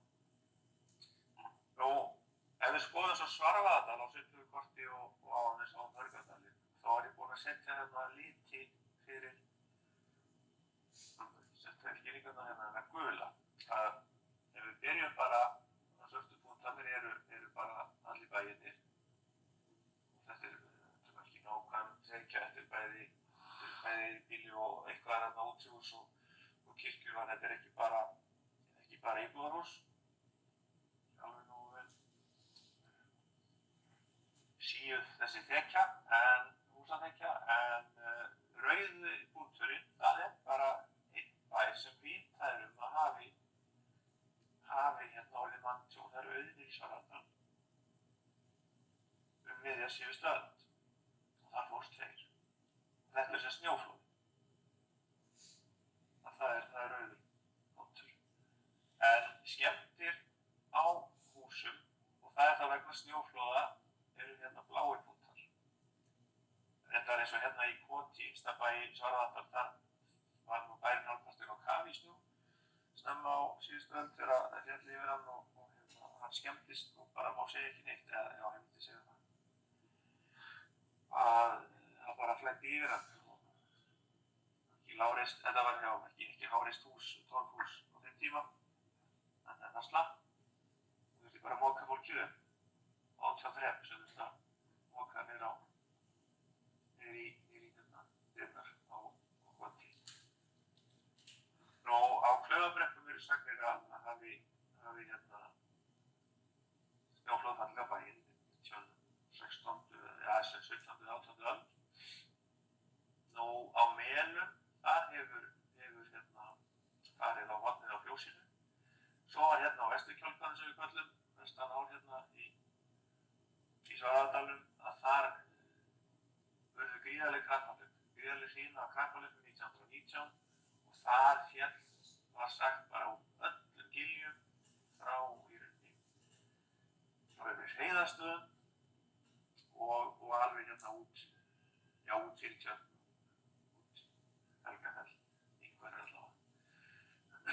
allur þessi undir þessari fjallshlíð undir Nikultjörninni og það og því svæði. Þar eru gríðarleg kraftaverk og þar var svolítið tjón á útihúsum hérna á Garðsholti. Síður á Ytra Garðsholti, það var á grund, svo sem varð ekki tjón í það skiptið. En þessi punktur stendur bara fyrir áfalli sem Árni var að lýsa og síðan þetta jarðbrú og jarðbrúargerði. Nú, hérna er punktur sem stendur fyrir Ufsir sem stóðu miklu seinna hérna niðri á láglendinu en talið sumir vilja meina að bærinn hafi staðið í mynni Ufsadals áður og sagnir af því að hann hafi legið undir áföllum og þannig að ég hef þennan punkt með þeim og átt að ræða það betur við fólkið í Hvítárverkefninu að það væri gaman að ræða það betur við þau sem ekki ná því að það mikið. En við forvitnum það. Og svo er svæði hérna á Laðardalvík, að Fjallafjárhús, 1973 og svo er þetta Málstaðir. Þar voru bæirnir, sem við sjá áðan, þetta voru verið að færa bæi, það var einn bæir sem var sundur fyrir í tvo, einn frá Syðri Málstaði, út af áfallum og þeir stóðu miklu nær fjallshlíðinni en þau gera í dag. Og í dag er bara Ytri Málstaðir en bara fyrir 5-8 árum síðan, 10 árum kannski mest alveg, þá fór flóðið mitt yfir vegastæðið á Syðri Málstaði, snjóflóð. Þannig að þetta er svona, þetta er, eins og ég segi, sko hérna, að þetta eru mikil áfæll í gegnum aldirnar og kannski svolítið tilviljun í smá segja hvaða bæir lenda fyrir þessu að því leyti að þeir fara í byggð svolítið úr og í byggð og bara þeir bæir sem eru komnir í að það eru fallið yfir bæskeiður og snjóflóð hafa fallið á nokkrum stöðum í Öxnadal og Svanadal og víða yfir sem sagt Yðbý, gömul veðastæði. Þannig að slysinn hjá okkur gæti verið miklu fleiri í dag ef að menn hefði ekki bæði hrökklast af bæjunum og eins verkað. Og afsakir bæjarráðamenn börnum. En það er kannski ekki og alls ekki einhverjum áflóðum sem hafa lagt þessar bæi eyði, svo gátt þeir koma inn á. Þannig að en þau hefur örugglega hafa haft dálítil áhrif og ekki þá bara kannski beinlínis hættu á húsum en heldur þá þessi ágangur ofanflóða framburður þeirra skriðufalla, trappaflöpa, grjót og leir sem að spillti stórlega enginn og tónum fyrir utan lífshættuna. Svo langar bara að sýna ykkur örfáar myndir hérna af skriðum að þessi eru frá ferskar og eru kannski mönnum í fersku minni að þá í byrjun október í Kaldakinn. Svona getur þetta litið út, þessar stóru hrínur skriðufalla þar sem að eins og þessi hérna við Björg hérna ysti bærin í útkinn að hér er eins og sé öll fjallshlíðin farin en það er ekki alveg þannig, þetta eru í sjálfu sér margar litlar skriður eða mjóar, það eru alveg nógu langar og efnismiklar en þetta eru svona minni flákar þar sem við farið að stað í mörgum þá atburðum en bara á 1 til 2 sólarhringum. Þannig að það lítur út fyrir að það sé bara öll fjallshlíðin farin og þetta er mjög svona áberandi hérna á litlu svæði. En þetta skriðufallasvæði, þetta skipti var svona 10 kilometrar en skiptist þá eiginlega í 2 svæði. Þannig sem við veginn hann át eftir hortinn eftir söður. Það fór mikið út á tún og gríðarlega vatnshelgur hérna alls staðar. Þetta var töluvert snjór, það var snjórinn niður til byggð þegar það byrjaði að rigna, hellirigna og var mjög mikil úrkoma í meiri sólarhring og þetta er svona lokamyndin hérna úr hlíðinni sem sýnir svona afstöðu hérna við bæi og sjáum við þá hvernig þetta umhorseraði, það er alltaf floti og snjóri ganna bráðna og snjólínan hægt og eftir verða svona gríðarlega rók og mikil haugur niður í hálónundi. Það er ekki meira að vera í bílinn, takk. Takk fyrir þetta. Ekki alveg fara, eða eru einhverjum spurningar? Annarkvort að svara eða streymi?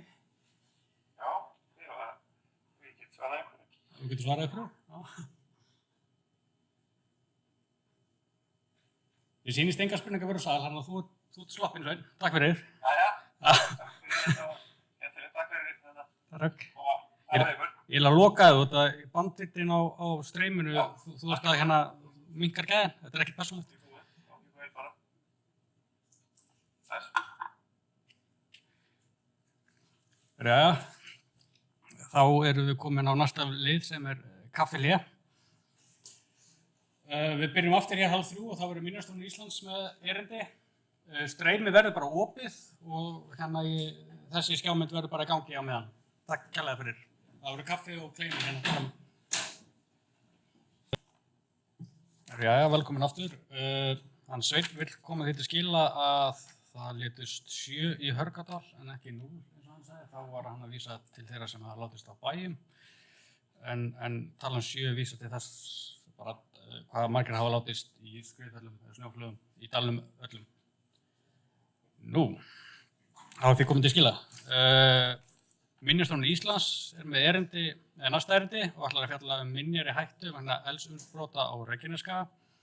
Fyrir hönd Minjastofnunar verður hann Oddgeir sem hefur lengst af starfað við framkvæmdauppgrafti, skrifaði masterríkir minjar í Malbiki, Fornleifar Reykjavík og hefur séð margvísleg málefni innan Minjastofnunar Íslands.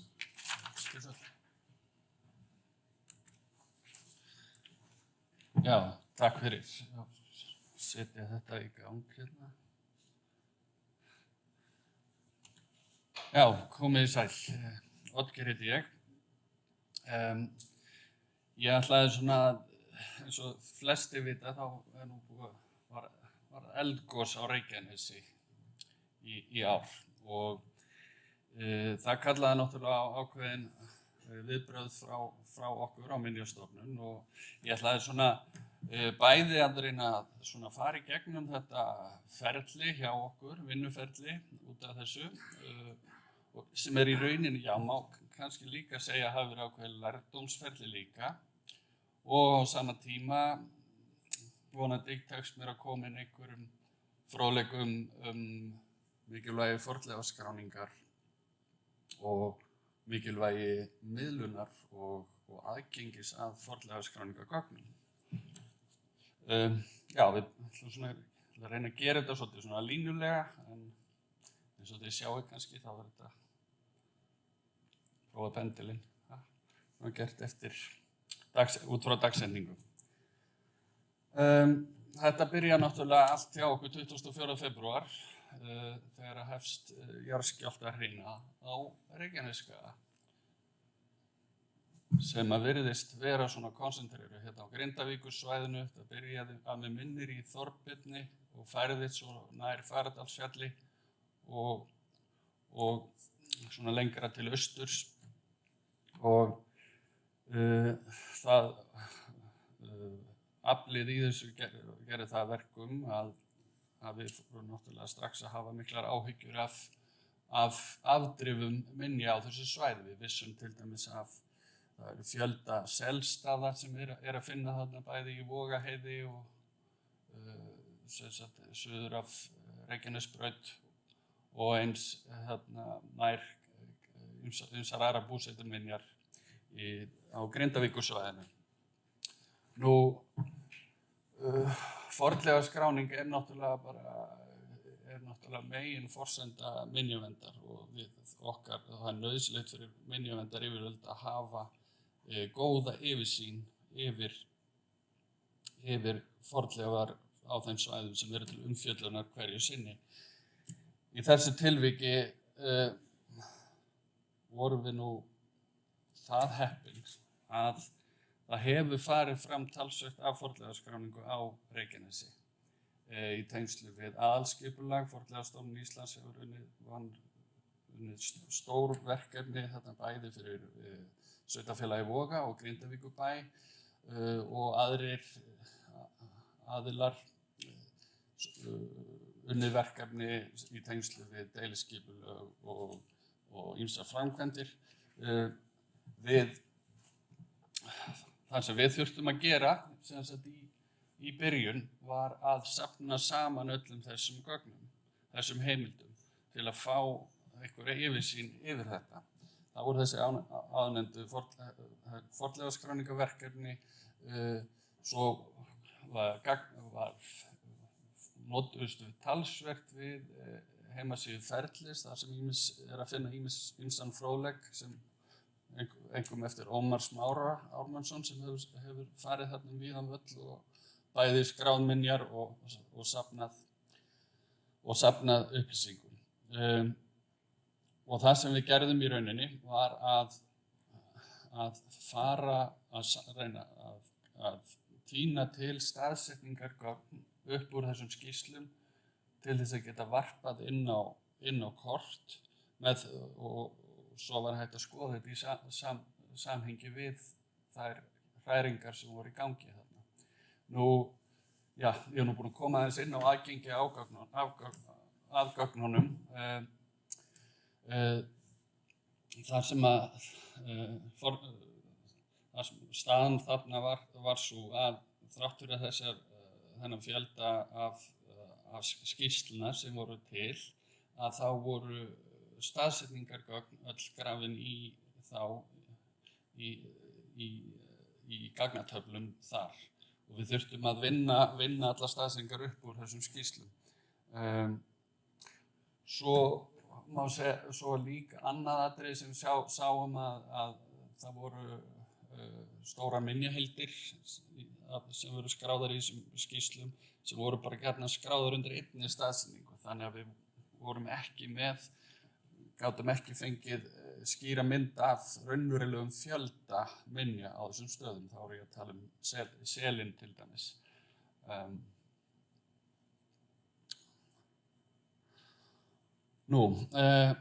Eftir að hafa yfirfarið þessi gögn og í samhengi við þá jarðskjálftasvæði sem var að verða fyrir áhrifum af jarðskjálftunum, þá náðum við að þrengja okkur niður á þetta svæði sem er nær yfir Vogaheiði og Strandaheiði, alveg sem, ég held að sé nú kalla það svæði alveg nánast að mörkum Grindavíkur og Voga og svo Grindavíkurland og þar höfum við tekið svolítið út fyrir sviga jarðirnar Hraun og Ísólfsskála sem eru svona sirka á þessu svæði. Það er svona erfiðara að sjá það beint á þessu korti. Þarna erum við búin að varpa inn á gögnum sem við höfum safnað upp úr skýrslunum og næsta skref hjá okkur var í rauninni að fara á vettvang við þetta var mjög mikilvægt að vera búin að gera þetta. Það var auðvitað fyrstu viðbrögð hjá manni voru náttúrulega að vilja bara rjúka af stað og reyna að hlaupa þetta allan kokkagrundir og staðsetja minjar, en við vildum vera vel undirbúin. Fyrsti dagur á vettvangi hjá okkur var 5. mars og þá var aðeins höfðu hlutirnir aðeins breyst því að þessi jarðskjálftavirkni var nú skilgreind sem eldvirkni. Það voru sem sagt kvikurhreyfingar sem voru einkum konsentreraðar þarna við í kringum Fagradalsfjall. Okkur fór að berast, við komum okkur í samband við náttúruvárhópinn hjá Háskóla Íslands og okkur fór að berast reglulega spár hraunflæði. mögulegt hraunflæði úr eldgosi ef það kæmi eldgos þarna.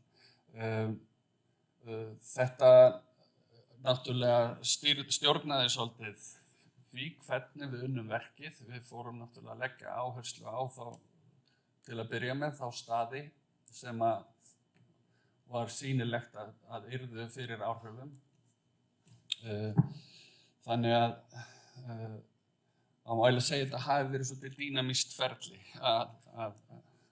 því að það bárust okkur stöðugt nýjar og nýjar upplýsingar sem við þurftum að eltast við.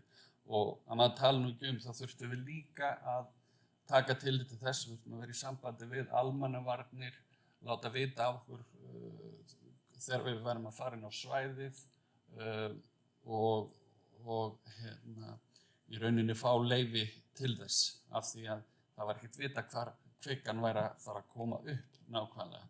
Þannig að það er svona verra að fá svona upp í lappirnar. Nú, við forgangsröðunin hjá okkur var svolítið, var eftirfarandi.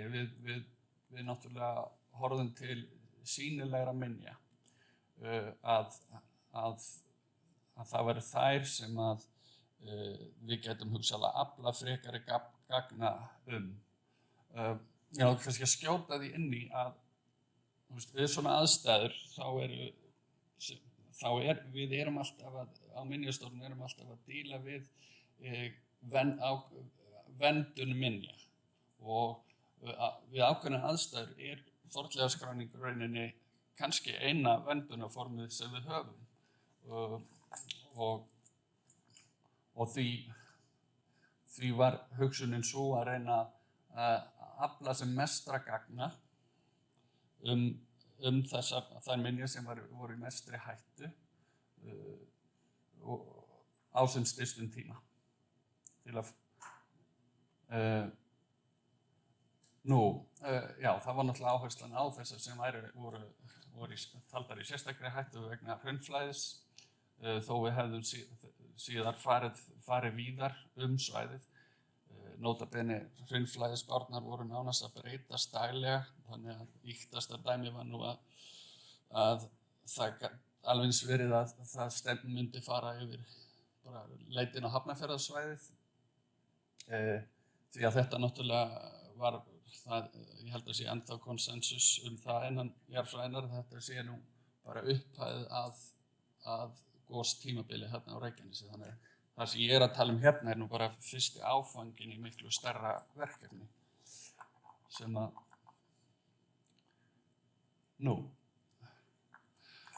það sem við gerðum á vettvangi þegar við komum á staðina minjarnar eru mældar upp með trimbúltæki það voru teknar drónamyndir bæði loftmyndir frá ýmsum sjónarhornum og myndbönd því að þau hafa nú oft geta nú geymt ýmislegt maður getur oft rekið augun ýmislegt frá ákveðnum sjónarhornum sem maður kannski nær ekki alltaf að gera með ljósmynd við náttúrulega ljósmyndum þetta líka á jörðinni niðri og svo skaut ég því hérna líka við fórum í það að prófa okkur áfram með að gera þrívíddarlíkun á friðlýstum minjastöðum.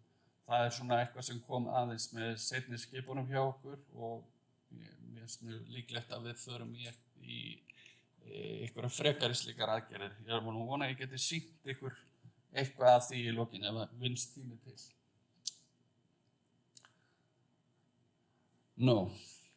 Þá vorum við.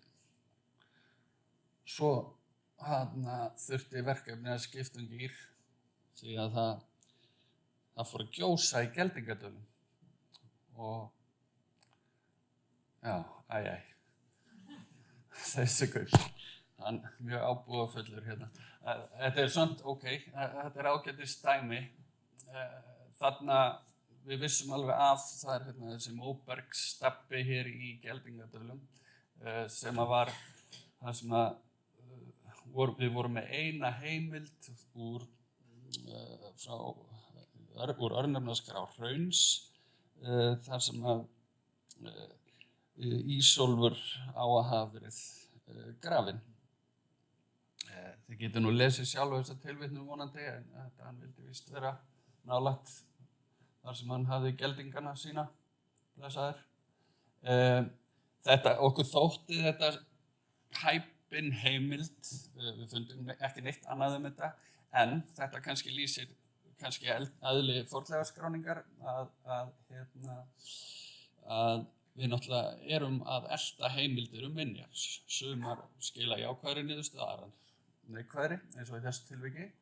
Og þetta var staður sem við höfðum ekki komist á að því að fyrr en að kvikan var komin upp á yfirborðið. Þá var hægt að skjótast þarna á það. Og þetta nú horfið, eins og kannski flestir gera sig grein fyrir. En ég fekk allavega að fara í þyrlu. Þannig að, já, hérna sjáu þið, eru komnar enn fleiri hryllingsspár. Þetta nú miðar við það að færa eitthvað að gerast hérna á kringum Þorbjörn og hraunflæðið jafnvel komið hérna alveg niður úr Geldingadölum yfir Vatnsleysuströndina. Svo hérna eitt sem var raunveruleg hætta á tímabili allavega, að þetta færi yfir í Sólskála, þar sem er mikil friðlýst gömul verstöð. Þannig að þetta var stöðugt að breytast.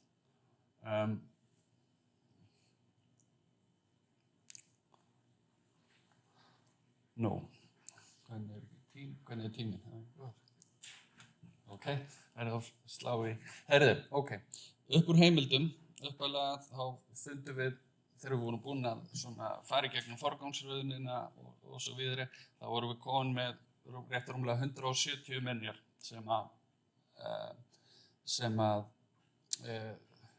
eða minjastaði sem við þurftum að kíkja á.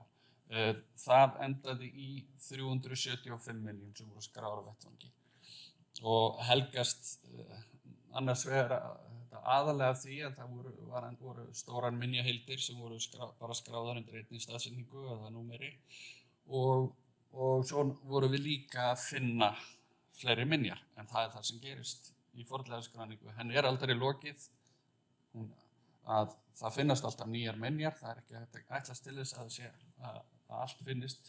Það eru mismunandi aðstæður sem þau verið að vinna fornleifaskráningu við og svo framvegis.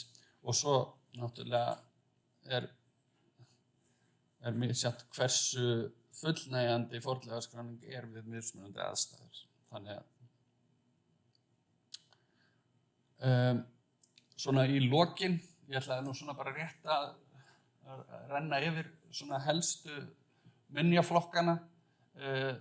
Það eru langstærsti minjaflokkurinn voru selstöðunar og svo sjóminjarnar, það sem ég kalla landbúnaðarminjar hérna eru svo, já, þá minjar sem ég gat ekki alveg, maður var ekki beint hægt að tengja selstöðunum en klárlega þetta eru svona aðrar landbúnaðarminjar. Svo eru samgönguminjarnar sem við létum svolítið liggja milli hluta. Núna, þetta var aðalega leiðir og vörður, en það er ætlunin okkar að fara í frekari kortlagningu þeirra því að það vissulega bindur hina minjaheildirnar mikið saman. Það er mjög spennandi verkefni í rauninni, hvernig fólk hefur verið að ferðast hraunið, en þetta var nú bara, við urðum að velja og hafna í þessari umferð. Ég ætlaði svona að reyna að sýna ykkur bara svona í bláloginn, bara hlaupa yfir, sýna ykkur nokkra myndir. Hér sjáu þið yfirlit yfir selstöður í Vogaheiði. Það voru sel frá nánast hverjum einasta bæ, en það er seljabúskapur, bara eiginlega grundvallar forsenda fyrir landbúnaði þarna á svæðinu. Þarna mér skilst að það hafi verið farið með allan búsmala þarna í selin, ekki bara kindur, heldur kýr líka, og selin eru gjarnan staðsett í óbrennishólmum, svona grónum svæðum inn í hrauninu og ég held að síðasta seli hafi nú lagst af, held ég, manstu það, munið það, var ekki, já, þetta væri upp í byrjun 20. aldar, það var hraunsel, heiti það. Ég ætlaði bara svona að sýna ykkur nokkra myndir, hér eitt sem Arnúpssel staðsett í einhverju sigdæld. Þetta ég ætla bara að sýna ykkur svona kannski, svona sjáu kannski bara fjöldan af minjónum sem á hverjum stað. Þetta eru oft á tíðum fleiri en eitt sel, jafnvel nokkra kynslóðir af seljum á þessum stöðum, þeir eru endurnýttir. Gjarnan eru þau nálægt þar sem var hægt að komast í vatn eða jafnvel gerðar einhverjar ráðstafanir til að safna vatni. Þá á einu stað var greinilega höggvinn bolli ofan í glöpp til þess að safna vatni. Hérna annað gjásel og ber nafn með rentu ofan í gjá sem hefur á undirlendisbala þar. Knarrarnessel segi ég. Það gríðarlega stórt svæði sem að það nær yfir. Og við höfum nú eftir að fara betur yfir loftmyndir sem við tókum þarna, en það alveg viðbúið að það hafi eitthvað farið fram hjá okkur á vettvangi.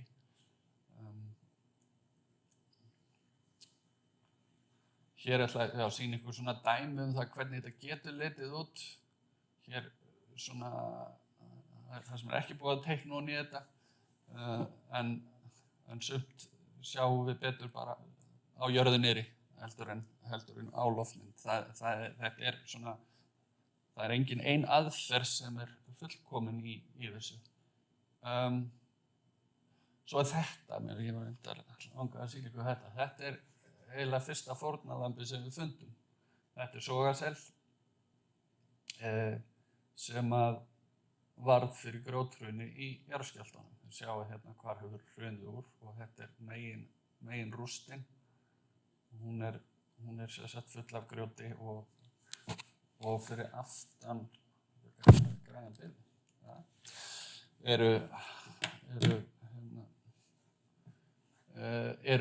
Eru gerði og aðrar tóftir sem eru bara farnar undir grjót. Þannig að þetta var ekkert ástæðulausu sem að við fórum í þetta. Sem betur fyrir áttum við nú til ágætis uppmælingu af selinu, af þessu seli, en já, bara eitt svona dæmi. Svo eru samgönguminjarnar, þetta nú gríðarlega skemmtilega minjar, bara að sýna ykkur hér. Þetta eru vinnubúðir vegagerðarmanna við Grindavíkurveg sem var gerður á árunum 1914 til 18.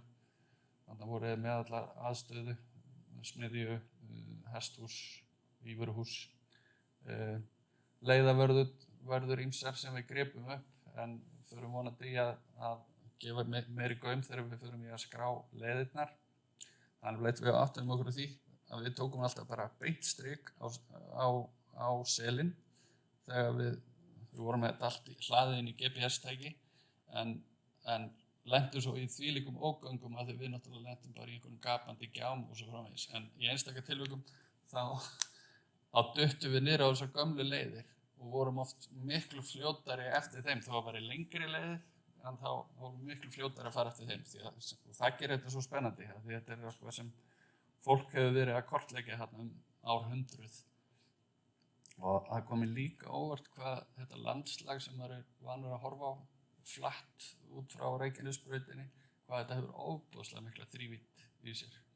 Það alveg gríðarlega skemmtilegt. Það hefur allavega unnið mikið á hjá mér persónulega. Svo það sjóminjarnar. Þetta eru verðminjar sem höfðu ekki verið skráðar áður og eru bara í hrauninu rétt við í Sólskála.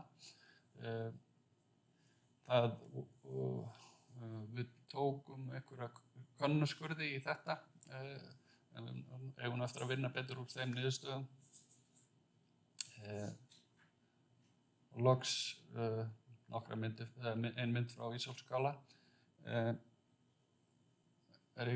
og svo dæmi svona landbúnaðarminjar á svæðinu, fjárborgir, réttir og garðlög. Er ég ekki alveg kolfallin á tíma eða? Ég var bara að hugsa hvort ég hefði tíma til að kíkja á þessi þrívíddarmódel aðeins. Ómar eftir einhver með hlekka á það? Já, ég er að fara tilbaka núna, reyna það. Hlýtur að vera hér. Já, hann er það. Þú voru að hjálpa mér. Við ekki alveg búin í tíma. Já, örugglega. Hann er flókið þetta ekki. Þetta nú bara svona demo, ef maður má segja það, af því sem við vorum að gera á Selatöngum. Það er bara rétt að sýna að við getum kannski, eins og við sjáum, þá er þetta merkt þarna work in progress. Það er ennþá verið að vinna úr gögnunum. En það er komin svona smá mynda á hvernig þetta á eftir að líta út þegar þetta verður fullunnið, sko. Það er náttúrulega sjálfsögðu. Og eins og séu, þá gerðum við þrívíddarmódel af öllu svæðinu á Selatöngum, ásamt Húshólma og Óbrennishólma og ekki Óbrennishólma, Eldvörpum. Og sem sagt, við gerum bæði allt svæðið og svo eru líka minni módel af hverri minns, eða má segja það, sko. Sem eru líka, hugsunin er þannig að þú getur skoðað allt svæðið í heild og fengið svo meira dítilað af hverjum svona litlum stað fyrir sig. Og þetta er svona, þetta verður mjög skemmtilegt þegar þetta er tilbúið. En ég ætla nú ekki að vera alltaf lengi í þessu. Já, það verður to be continued. Excellent. Þá held ég, þakka ég bara fyrir mig.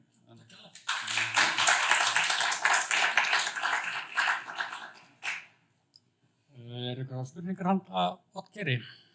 Árni? Þú nefndir 375 minjar sem við vorum að skrá og hendur. Já. Hvað þurfum við? Minjar skrá undir höfum. Já, þú spurðir, hvað hefðu horfið margar undir hraun í eldgosinu. Eins og þá höfum við ekki misst neitt undir hraun nema náttúrulega þessa meintu dys þarna í Geldingadölum. Og í rauninni það Sogasel sem ég var að sýna ykkur hérna síðast sem það svona, sem augljóslega hefur. En það var á tímabili, bjuggustu alveg sér því að Ísólfsskáli færi og þessar verminjar þarna. Þannig að þetta var, sem betur fer þá stoppaði þetta í bili.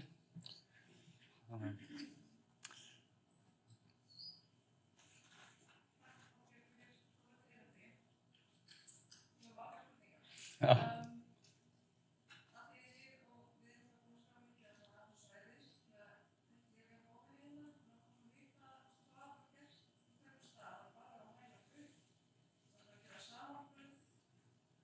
Sko, já, svona það sem við gerðum á hverjum stað var eins og ég lýsti, við mældum þetta upp, við tókum loftmyndir, drónamyndir af þessu frá ýmsum sjónarhornum.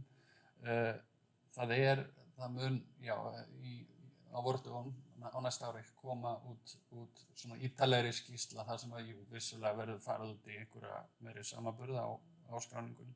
Og svo þetta í rauninni, við vorum eiginlega að reyna svolítið að ná bara komast aðeins fram fyrir vandamálið eða þannig. Þannig að núna næstu skref, ég kannski fór nú ekki nógu ítarlega í það, verða svolítið að fara í frekari forgangsröðun, jafnvel að hugleiða frekari rannsóknir á ýmsum af þessum minjum og svo framvegis. Þannig að það er bara svona, þetta er lærdómsferli líka sem við erum.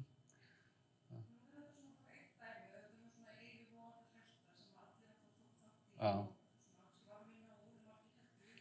Já.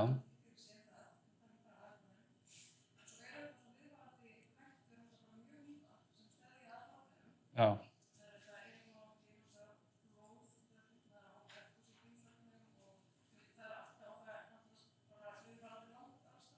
Já.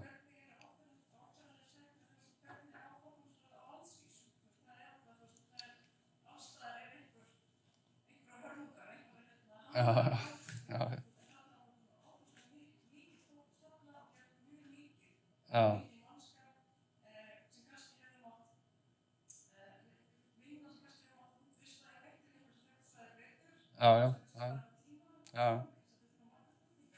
já, já.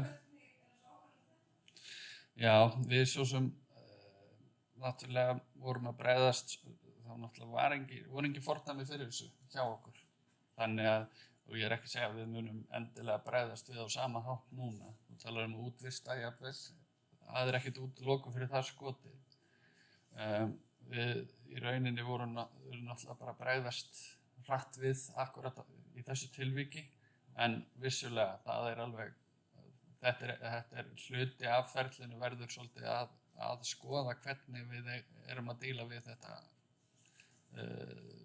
minjari hættu vegna náttúruvár og ekki bara þarna heldur all land.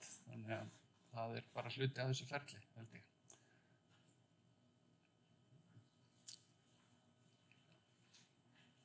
Það er fleiri spurningar, það bara þakka hún Oddgeiri fyrir.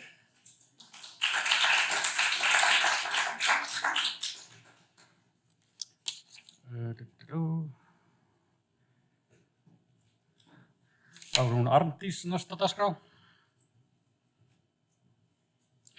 Hún er samfræðingur og er nýdoktor hjá, þetta er svolítið langt nafn, ásækið, þvervísandlegt rannsóknarsetur Margrétar Drottningar og Vigdísar Finnbogadóttur hafi, loftslag og samfélag. Þessar rannsóknarsetur sem er sameiginlega afmælisgjöf til Margrétar Drottningar og Vigdísar Finnbogadóttur, fyrrverandi forseta Íslands. Gjörðu svo vel, Arndís.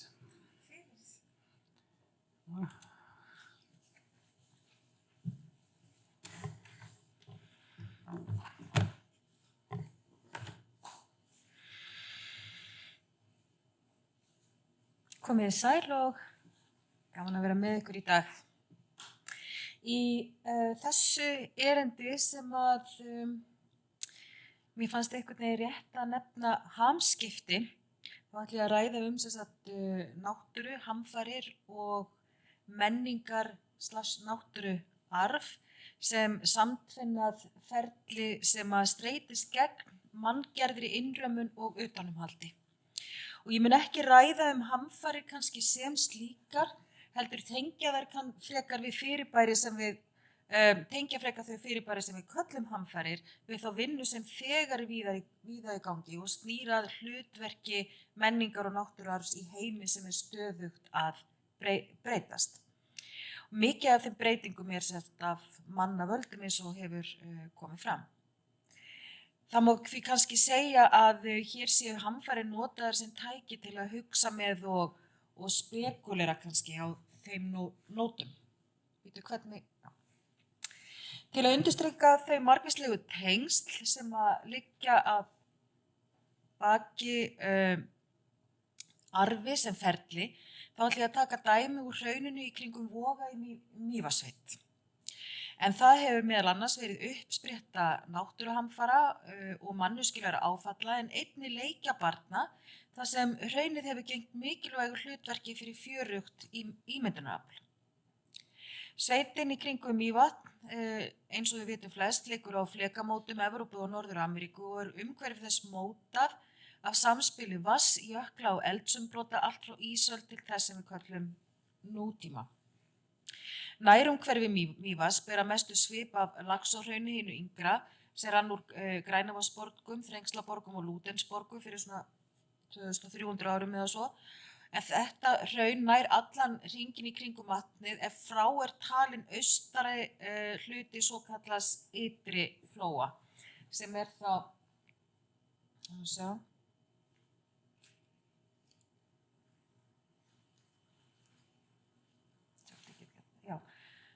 hérna er sem sagt syðri og þetta er þá ytri flói hérna.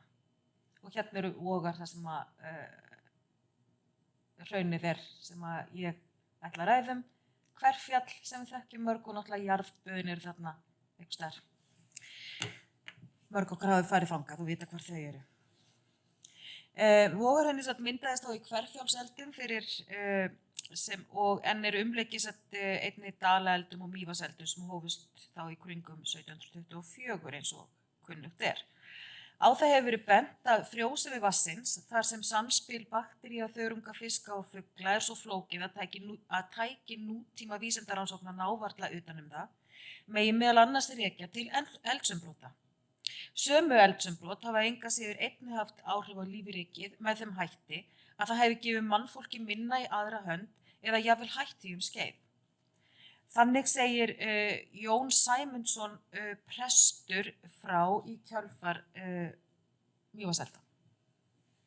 Þegar brennandi og rennandi grjót kom í Mývatn sjálft þá megnaði vatnið ekki vatnið að slökkva eldinn, heldur mátti endilega svo sem flýja fyrir honum og hann skrimdarlega ágangi. Svo hann uppþurrkaði allan botn og grundvöll vatnsins og hleypti þar yfir aftur brennandi grjóti sem marga faðma strekkti sig hátt í loftið og hefur með þessu móti miklum hluta af Mývatni foreitt að norðaustanverði. Og þótt skrif séra Jóns sé að mestu lýsingar á eldsumbrotum frá sjónarhóli mannvera og þeim hlutum sem tókst að bjarga, hann notar svolítið púður í að lýsa því hverju tókst að bjarga og slíkt, en þá má enga síður lesa í gegnum skrifin hans mjög mikið ótta. Þegar eldurinn nálgast bæinn Reykjahlíð þá lýsir hann því svona. Þá þorði engin maður þar nærri að koma og hefði heldur ekki þorað vegna þeirra hræðilegu undra sem þar á gengu. Því eldsins ógurlegi drunur var svo mikill, svo sem hann vildi gjörvallt í sig svelgja en jörðin titraði og skalf, svo sem hún væri laus og vildi umbyltast. Það má leiða líkum að því að séra Jón hafi ekki verið einnum að finna fyrir beig af völdum eldsumbrotanna og óttinn virðist hafa fyllt kynslóðum Mývetninga í takti við áframhaldandi jarðhræringar og eld. Barn sem ólst upp á Vogatorfunni lýsir Kröflueldum 1975-1984 og aðdragandunum þannig að jörðin hafi vaggað því í svefn nótt eftir nótt. Einn morguninn hafi hann vaknað og litið út herbergisgluggann sem sneri að vatnsbakkanum, en vegna þess að land hafi risið var allt öðruvísi að litast en þegar hann fór að sofa. Hann minnist þess einnig að lítið hafi verið talað óttann sem slíkan enda hafi ekki þótt viðeigandi að bera tilfinningar og torg. En umræður flóttaleiðir og framgang eldsumbrotanna hafi þó komið ótta fyrir í brjóstinu sem búið þar jafnvel enn. Á milli þess að drekka í sig ótta við jarðhræringar sem bókstaflega breyttu ásýnd bakgarðsins á einni nóttu og þurfa ávallt að vera viðbúin því að flýja hraunrennsli, gætu börnin í Vogum kynda í Vogahrauni. Jarðnæði á þessum stað ekki mikið fyrir búfjana rétt við bæina, en á milli hrauntoppa eru græni blettir sem nægja til að fóðra fé. Þetta voru börn sem böðuðu sig að jafnaði í heitum gjám í stað þess að fara í sturtu eða baðkar eins og börnin í Reykjavík gerðu. Gjám sem síðan urðu vettvangur frægra sena í Hollywood-þáttum, en eru á sama tíma flókið samfélag örvera úr iðrum jarðar og sem stunduðu að fara í svokallaða tófuleiki í hrauninu, þar sem einn faldi sig í gjótu og hinir leituðu jafnvel tímunum saman. Að gæta kinda var hins vegar vinna, sem útheimti viðveru og athygli. Leikurinn braust þó fram eins og barnaðir siður og urðu hraunmólar úr hinu eldgamla hrauni, hluti af heimi þar sem börn og hraun áttu í spjalli, þar sem hraunmólar voru fluttur úr stað og staflað í virki. Efst á hrauntoppum í Vogahrauni eru ógrynni slíkra virkja. Þau falla að landslaginu og ekki hægt að sjá að mann eða bargerða byggingar að ræða nema að koma alveg að þeim. Hleðslurnar eru margar og litlum bletti taldi í 7 slíkar hleðslur og í samtölum við íbúa kom á daginn að þær voru mun fleiri á dreifum hraunið. Sumum af þeim hleðslum sem ég skoðaði ásamt samstarfskonu sem fornleifafræðingur, hafði ég greinilega verið haldið við í gegnum árið og áratugi, aðrar voru að hruni komnar. Mörg þeirra sem ég ræddi við voru hissa á áhuga mínum á þessum virkjum. Þau voru hluti á hversdagsleika virtist vera, hvorki merkilegri eða ómerkilegri en stórbrotin náttúran, gjár með heitu baðvatni eða svo vinna barna að gæta kinda. Ekkert þeirra vissi nákvæmlega hvað þetta var. Það virtist ekki skipta máli hvers konar hleðslur þetta voru eða til hvers. Byrgin höfðu ekki verið notuð til að þurrka silung eða til annarar matagerðar, né höfðu verið notuð fyrir heyjanda kindum eða skjól fyrir smalabörn. Það hefði ef til vill verið eftirtaktavert. Allir könnuðust þó við þessar hleðslur, margir við það að hafa sett í þær einn og einn hnullung eða leikiseðar. Enginn mundi þó hvernig þetta hófst allt saman, jafnvel elstu viðmælendur mínir. Hleðslurnar höfðu bara alltaf verið þarna eins og hversdagslegt samtal sem átti sér hvorki upphaf né endi og enginn sá neina ástæðu til að muna eftir eða varðveita. Börnin í Vogum eru hætt að gæta kinda í Vogahrauni. Úr fjarska eru hleðslurnar staddar í húmi, þær eru hluti af náttúru en þegar linsan er dregin inn sést að uppröðun hraunsins er reglubundin eins og mannfólks siður. Hleðslurnar eru í senn menning og náttúra. Þær eru 3000 ára gamalt hraun sem skógur hafði gert að heimili sínu og gróður hafði notað sem skjól en voru á sama tíma afurð eldsumbrota sem hafði bæði tímabundin og varanleg áhrif á landsvæði og lífríki. Á sama tíma eru þau hversdagslegt dund barna sem leiddist að gæta kinda. Það eru sömu börn og bera óttan við eldsumbrot og hraunflóð í blóðinu og hafa mörg upplifað hann á eigin skinni. Eins og reynt hefur verið að bregða upp hér á ofan getur samband mannveru og náttúru markast á flóknu samspili sem er erfitt að greiða í sundur. Mývatnssveit líkt og jörðin markast af tilraunum mannfólks til að nýta hana til eigin þarfa en á sama tíma hafa hreyfingar og lífsskilyrði mannvera markast af sífelldum hreyfingum jarðarinnar. Þetta samspil gengur ennfremur þvert á það sem kalla mætti línulegan tíma. Sá arfur sem smýgur fram með hraunvirkjánum gefur til kynna samspil samtvinnaðra frásagna sem eiga það sameiginlegt að streitast gegn manneskjulegu yfirvaldi og takmörkunum tímabila. Sambönd verða til þvert á menningu og náttúru og skilja eftir sig þræði sem hnýtast með mismunandi hætti í flókna hnúta sem segja sameiginlegar sögur og gefa jafnframt til kynna óstöðug tengsl sem einkenna nútíð, fortíð og framtíð. Það getur reynst gagnlegt á því sem kalla hefur verið mannöld þegar mannkvarfar nálganir og hefðbundnar flokkanir sem meðal annars fela í sér aðskilnað menningur og náttúru virðast ekki sjálfbærar. Það er af mörgum talið löngu tímabært að hugsa arf á þessum nótum. Anna Tsing rekur Matsutake-sveppi í gegnum margvísleg tengsl við finnst leiðsögufólk, japanska sælkera og viðskiptamiðlara, meðal annars til að varpa ljósi á ógrynni sjónarhorna og tengsla sem ná langt út fyrir hefðbundin veruleika eins og hann hefur verið flokkaður. Donna Haraway hefur brýnt fyrir okkur sjálfbær tengsl og farsælt sambýli margvíslegra tegunda. Eduardo Kohn undirstrikar samskipti sem ganga þvert á mannkverfar hugmyndir samfélög og Karen Barad nýtir hugmyndafræði skammtafræði til að teikna upp efnisheim sem grundvallast einvörðungu á tengslum og Rodney Harrison gagnrýnir aðskilnað náttúru og menningararfs og lítur á sameiginlegan arf sem leið til að horfa með virkum hætti til framtíðar. Jafnan þegar rætt menningur og náttúruarf eða bara arf í tengslu við mannaldarhugtakið er sjónum beitt að varðveislu á víðsjárverðum tímum. Þá er einkum átt við varðveislu svæða, hefða og hluta. Sú hugmynd hefur skotið rótum og má rekja til módernískar hugsunar að flokkanir, frágangur og varðveisla þess sem talið er gamalt sé nauðsynleg leið til að fást við óvissu á tímum sem virðast víðsjárverðir og stefna hraðbyr inn í ófyrirséða framtíð. Framtíðin hefur alltaf verið ófyrirséð.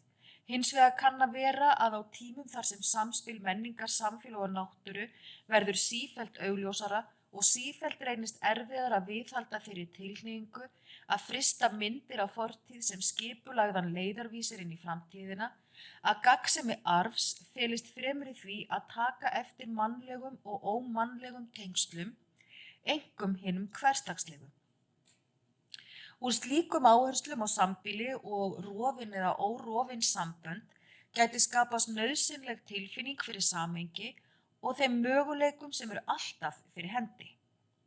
Í þessu samhengi freistandi að seilast í smiðju Haraway, þar sem frændgarður lýsir ekki eingöngu passífum tengslum byggðum á skyldleika, heldur virkum tengslum sem grundvallast á gagnkvæmri umhyggju og tengslum sem ganga þvert á tegundir tíma og mörkin milli þess sem manneskjulegt og hvað ekki.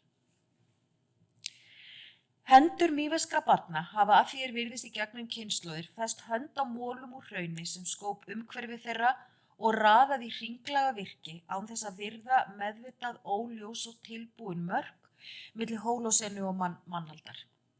Hver hnullungur settur nibbum og lagaður af jarðhræringum og veðri skorðaður við annan. Skófur og mosi gera sig heimankomin í þessum frændgarði og leggja sitt af mörkum til lögunarinnar leið og þau njóta góðs af. Hamfarir vísa til hörmunga og áfalla og stórtækra breytinga sem hafa gagnger áhrif á lífsskilyrði mannfólks, eignir þeirra líf og limi. Hugtaki ber því óneitanlega með sér mannkverfan blæ, en eins og Jón Sæmundsson komst á orði þá á jörðin það til að titra og skjálfa eins og hún sé laus og vilji umbyltast. Jörðin skiptir ham, hún fer úr einum ham í annan í hamförum, en það eru áhrif hennar á mannfólk sem gera þetta ástand ógnvænlegt á þeim tíma sem það á sér stað.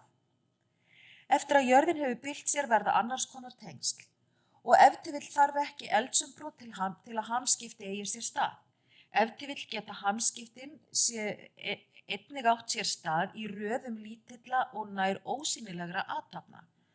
Og hér má því spyrja að lokum hvort hraunvirkin í Vogum séu ef til vill vettvangur manneskjulegra og ómanneskjulegra frásagna sem í senn fela í sér hamskipti og heildræna samtvinnun. Takk fyrir.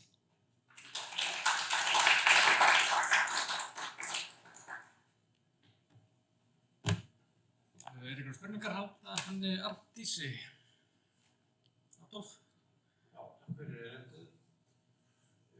Varstu búin að kanna hvort að einhverjur af þessum þessum eru ekki leifar af vargskýlum? Vargskýlum? Já, þau eru þarna víða.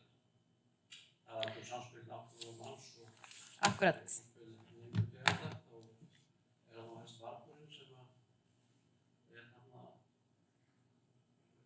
í Sólurbergi. Það passar.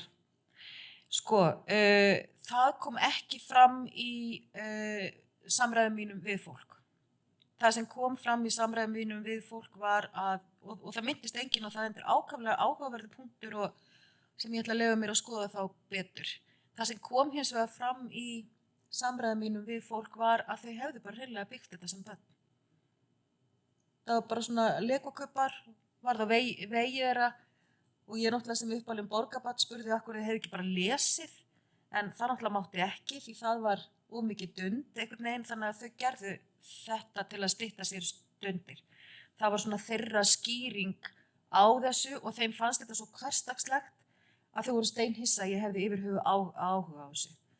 En tengslið við varginn væri náttúrulega ákaflega áhugaverð.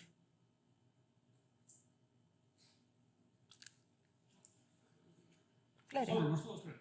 Nei, það var ekki bara þökkum kærlega fyrir.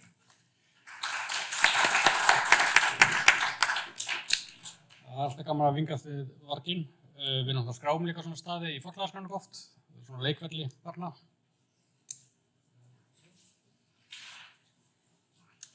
Og það var að seinasti fyrirlesturinn sem er hún Auður Aðalsteinsdóttir.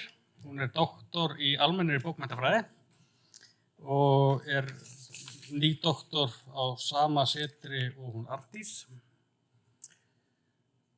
Og hún hefur gegnt ákaflega mörgum störfum í tíðina. Við erum útvarpskona og ritstjóri hér og þar. Þetta er þú vantilega. Gjörðu svo vel.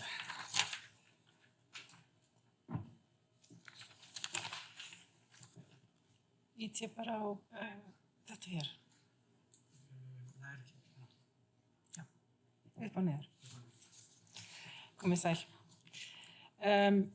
Hamfarir og áföll hafa alla tíð verið eitt af megin viðfangsefnum bæði listar og afþreyingamenningar og í bókmenntum nota höfundar eyðileggingaröfl af ýmsu tagi til að skapa aðstæður þar sem hægt að kanna mannseðlið og möguleika mannkyns á annars konar veruleika.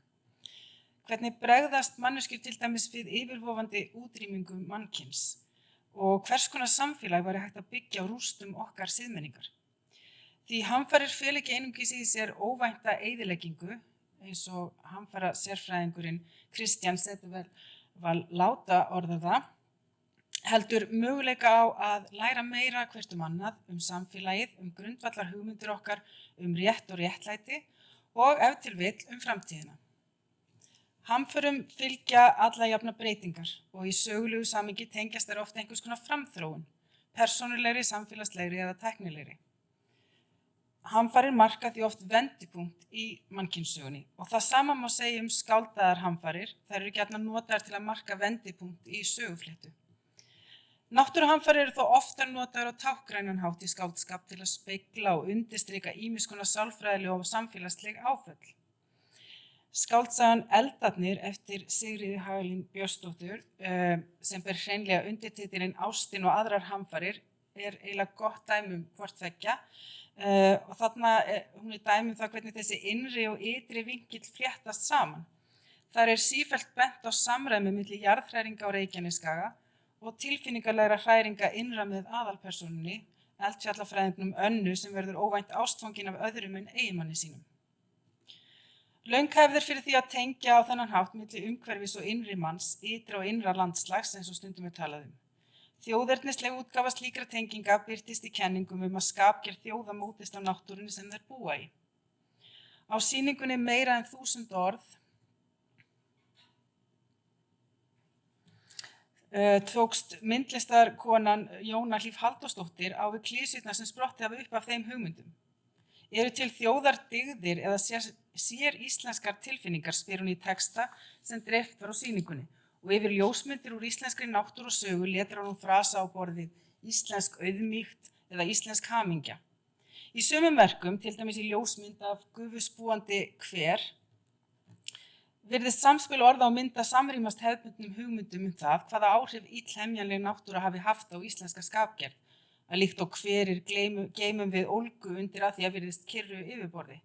Þá má líka auðvitað ímynda sér samhengi milli orðana íslensk þvermóðska og manns að skera hval. Önnur verk, til dæmis þar sem frasinn íslensk forréttindi letrar yfir ljósmynda börnum í réttum, krefjast þess að við annarkvort gefum ímyndunaraflinu lausari taum eða þá viðurkennum hversu fráleitar slíka tengingar geta verið.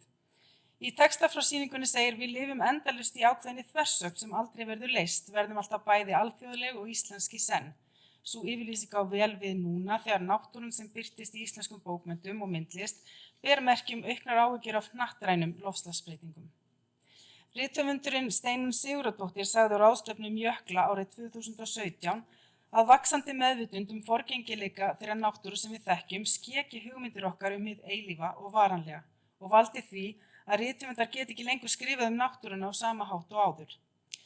2 árum síðar gaf Steinunn svo út ljóðabókina Dimmumót og kallaði hana Jöklabálk. Þar tengir hún æskuminningar við lýsingar á jöklum sem að hverfa. Í endurminningunni jökullinn yfir og alltum, eins og traustur bakgrunnur og ljóðmælandinn tregar í senn upplausn þeirrar heimsmyndar og horfna æsku. Ljóðabókin hefst þannig. Það líður hjá, það gengur yfir, rigningarskúrin, barndómur, fyrri og síðari. Óendanlegir dómar, líka þeir, líða hjá. Veturinn meira að segja fyrir norðan gengur yfir og veturinn þar á eftir þótt seint fari. Eins líður flensan hjá, ástsýki, hiksti. Og það sem ótrúlegast eilífðarfjallið mitt ljósa líður líka hjá. Þessi eyja á eyjunni sekkur í grjóthafið. Þessi kastali úr snjóhvítu rósunum þiðnar og verður að rampandi haug. Það fullkomnað, endanlegt, eilífðarlok. Áður hafði jöklafræðingurinn M. Jackson fjallað það hvað það merkir að missa hvítu risana. Í mínum huga myndun jökulís ferli sem hægt að reikna með, áreiðanleg hnattræn framrás, samspil náttúruafl og tíma, skrifar hún. Við getum líklega lifað án jöklana, spáir Jackson, en það verður allt annað líf og á þessari stundu stöndum við frammi fyrir ómöguleika þess að ímynda okkur hvað það mun og þegar farið að fela í sér.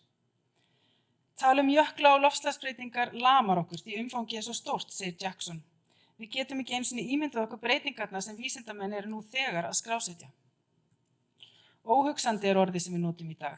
Yfir loftslagsbreytingar, yfir hækkun sjávarmáls, yfir brotthvarf tegunda, yfir hopandi jökla, yfir gríðarstóra fellibylju og langvarandi þurrka, yfir hátt og lágt hitastig, yfir hitabeltisfugla sem birtast á norðurslóðum, yfir sífrera sem ekki lengur sífelldur, yfir loftslagsflóttamenn sem biðja hæli því þeir geta ekki snúið heim. Timothy Morton hefur kallað loftslagsbreytingar vistfræði áfall okkar tíma og fleiri fræðimenn hafa velt því fyrir sér hvort hægt sé að tala áfall og þá jafnvel áfallastreitu í þessu samhengi. Sálfræðilega kenningar áföll eiga sér rætur í rannsóknum Freuds á afleiðingum þeirra, ekki síst endurupplifunum á erfiðum atvikum, en samkvæmt Freud ýtum við því sem okkur finnst óbærilegt að horfast í augu við niður í dulvitundina, en það heldur þó áfram að hafa áhrif á okkur þaðan. E.N. Kaplan bendir á að hugmyndun sameiginleg eða menningarleg áföll gerir ráð fyrir eins konar sameiginlegri dulvitund og hægt sé að yfirfæra kenningar bælingu erfiðra hugsana, tilfinninga og minninga á heilu hópana, jafnvel heilar þjóðir. Og hún heldur því reynda fram að sögur af framtíðarhörmungum vegna loftslagsbreytinga í fjölmiðlum, kvikmyndum, sjónvarpsþáttum, bókum, samfélagsmiðlum og víðar hafi skapað það sem ég þýði sem foráfallastreitu, sem sé einhvers konar tilbrigði af henni þekktari áfallastreituröskun sem á sér orsök í liðnum atburðum. Í þessum sviðsmyndum viðtakendum boðið að samsama sig framtíðarsjálfum í óöruggum, hættulegum og á endanum ósjálfbærum heimum. Slík samsömun leiðir til foráfallastreitu meðal almennings sem býr við þá tilfinningu að framtíðin sé óörugg og umhverfið óáreiðanlegt. Með því að tala framtíðarsjálf vísar Kaplan til kenninga að gagnlegt sé að sjá fyrir sér möguleg sjálfsýn í framtíðinni. Slík framtíðarsjálf geta hjálpað okkur að meta hvaða stefnu við viljum taka í nútíðinni og einmitt þess vegna, segir Kaplan, geta sögur af framtíðarsjálfum líka reynst gagnlegar. Hamfara kvikmyndir, til dæmis, endurspegli ekki aðeins viðbrögð fólks við þeim hörmungum sem líklegt að dynja okkur í nánustu framtíð, heldur móti jafnvel viðbrögðin. Í því ljósi áhugavert að undanfarin áratug eða svo hafa endursagnir af fyrri náttúruhamförum og samfélagslegum áföllum ratað inn í fjölda íslenskra skáldverka. Ef til vill endurspegla það bæði kvíð okkar fyrir því sem framundan gæti verið og vonum að framtíðarsjálf okkar geti speglað sig í fortíðarsjálfunum. Að úrvinnsla á fyrri sameiginlegum áföllum geti nýst sem undirbúningur fyrir hamfari framtíðar. Móðuharðindi 18. aldar, aðdragandi þeirra og eftirmálar eru höfundum greinilega hugstæð og líklegt að gosið í Eyjafjallajökli árið 2010 hafi einnig haft sín áhrif. Hér má sjá skáldsögur og eitt smásagnasafn frá árinu 2010 til 2019 þar sem blinda, öskumökkur eða þoka komu við sögu. Þessi verk fela öll í sér margvíslega túlkunarmöguleika en hér nota ég þessum dæmum ákveðið leiðarstef að sjá ekki út úr augunum. Leiðarstef sem ég tengi því upplausnar og óvissu ástandi sem fólk upplifði eftir efnahagshrunið 2008. En úrvinnsla á hruninu hefur farið fram samhliða því að við tökumst á við vaxandi meðvitund það rof sem að verða í jarðvistarsögunni og leið í menningu okkar á tímum loftslagsbreytinga.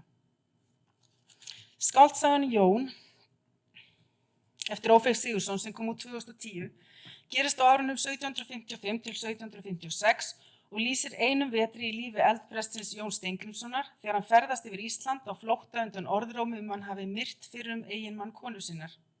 Jón dvelur sig inn í helli á Suðurlandi með bróður sínum á meðan hann bíður þess að eiginkonan fylgja honum eftir. Á meðan gís Katla fyrir utan og hylur allt í myrku öskuskýi. Hér komum við að leiðarstefinu að sjá ekki út úr augunum. Tónninn gefinn í upphafslínum bókarinnar en skáldsagan hefst á bréfi Jóns til konu sinnar. Hjartans Guðs gjöf og ekta kona, það aðeins fyrir Guðs moldríku miskunnsemi sem við bræður erum komnir heilir í hellin eftir ferðina suður yfir hálendið og hingað inn í myrkrið. Myrkrið sem Jón komin inn í auðvitað efnislegt, þykkt öskuský, en það líka tákgrænt fyrir orðróminn sem gæti orðið Jón að falli sem og harminn yfir fjarveru eiginkonunnar. Myrkrið í kringum Jón finnst honum að auki tákna hinn dimma heim sem börn upplýsingarinnar vilja yfirgefa til að endurfæðast í nýju ljósi skynseminnar og vísindana. Eins og hefðin býður finnur Jón þannig samsvörun milli persónulegra áfalla, samfélagslegra aðstæðna og náttúruhamfaranna allt kring, en myrkrið sem hann komin inn í hefur þó einnig á sér læknandi hlið. Það er nefnilega líka myrkrið í hellinum þar sem Jón getur dregið sig í hlé frá ytri aðstæðum. Þetta myrkur gerur honum kleift að hella sér út í rannsóknir á vísundum, guði og ástinni og láta sig dreyma bjartari framtíð þegar hann mun endurfæðast úr þessu nærandi móðurlífi. Ófeigur Sigurðsson hefur bent á í viðtali við Spássíuna að skáldsagan Jón sé að einhverju leyti hrunbók. Ísland var komið í þrot á 18. öld. Það var eins og við værum á sama punkti eftir efnahagshrunið. Mér fannst eins og það verið þörf á að minna á þennan tíma, að ekkert af því sem við værum að upplifa væri alveg nýtt. Hér minnir Ófeigur á að efnahagshrunið var sameiginlegt áfall heillar þjóðar og í kjölfari mátti finna í íslenskum bókmenntum bæði lýsingar á lamandi ástandi sem fylgir bælingu áfalla og tilraunir til að draga sameiginleg áfall upp og yfirborð samfélagsumræðunar svo hægt sé að takast á við þau. Öskumökkur, þoka og myrkur í skáldverkum eftir hrunið vísar á augljósan hátt til samfélags í undarlegum aðstæðum, þar sem allt sem treyst var á virðist nú óljóst og hverfult. Og Ófeigur ekki svo eini sem sækir samsvörun til 18. aldarinnar. Árið 2011 gaf Sölvi Björn Sigurðsson út skáldsöguna Gestakomur í Sauðlauksdal, þar sem aldurhniginn og blindur maður býður til matarveislu. Nánar tiltekið hér að ræða Björn Halldórsson, einn helsta landbúnaðarfrumið 18. aldar sem þekktastur fyrir frumkvöðlastarf í kartöflurækt. Meginsöguþráðurinn hverfist langan undirbúning veislunar, allt frá sáningu matjurta til framreiðslu réttana.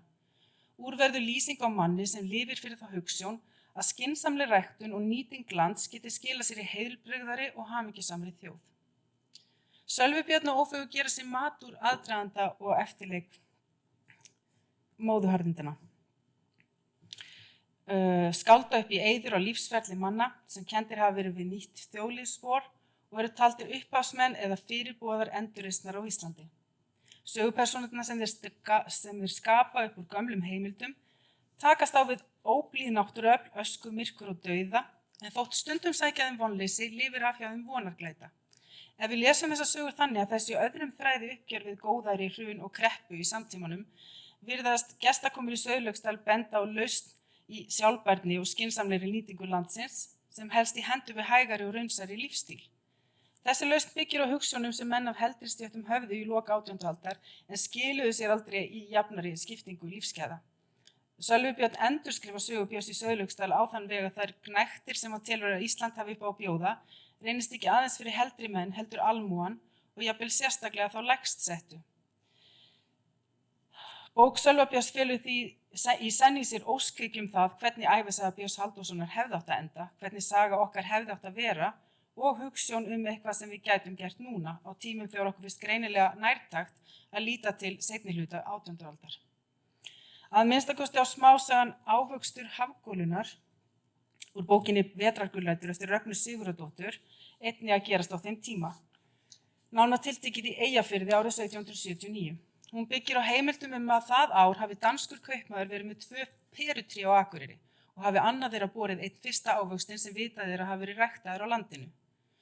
Líkt og bók Sölva Björns lýsir saga Rögnu ræktun sem vekur von í landi sem reynir að rétta úr kútnum. Reyndar virðist svo von fyrst og fremst vekja nýtt óþol í brjósti aðalsöguhetjunnar sem blindur niðursetningur á unglingsaldri. Eftir að frétta á perutrénu fer hann ekki aðeins að þrá að upplifa eitthvað nýtt, heldur að harma blinduna á einhvern hátt sem hann hefur ekki fundið fyrir áður. En bæði eftirvæntingin og seinna stutt sælustund sem ávöxturinn veitir hafa úrslita merkingu í huga drengs sem verður sífellt meðvitaður að hann er settur til hliðar í samfélaginu og glímir við vonleysi framtíðina. Drengurinn hefur hingað til tekist á við lífið með þeirri sannfæringu að það sé fyrir öllu að vera ekki hræddur.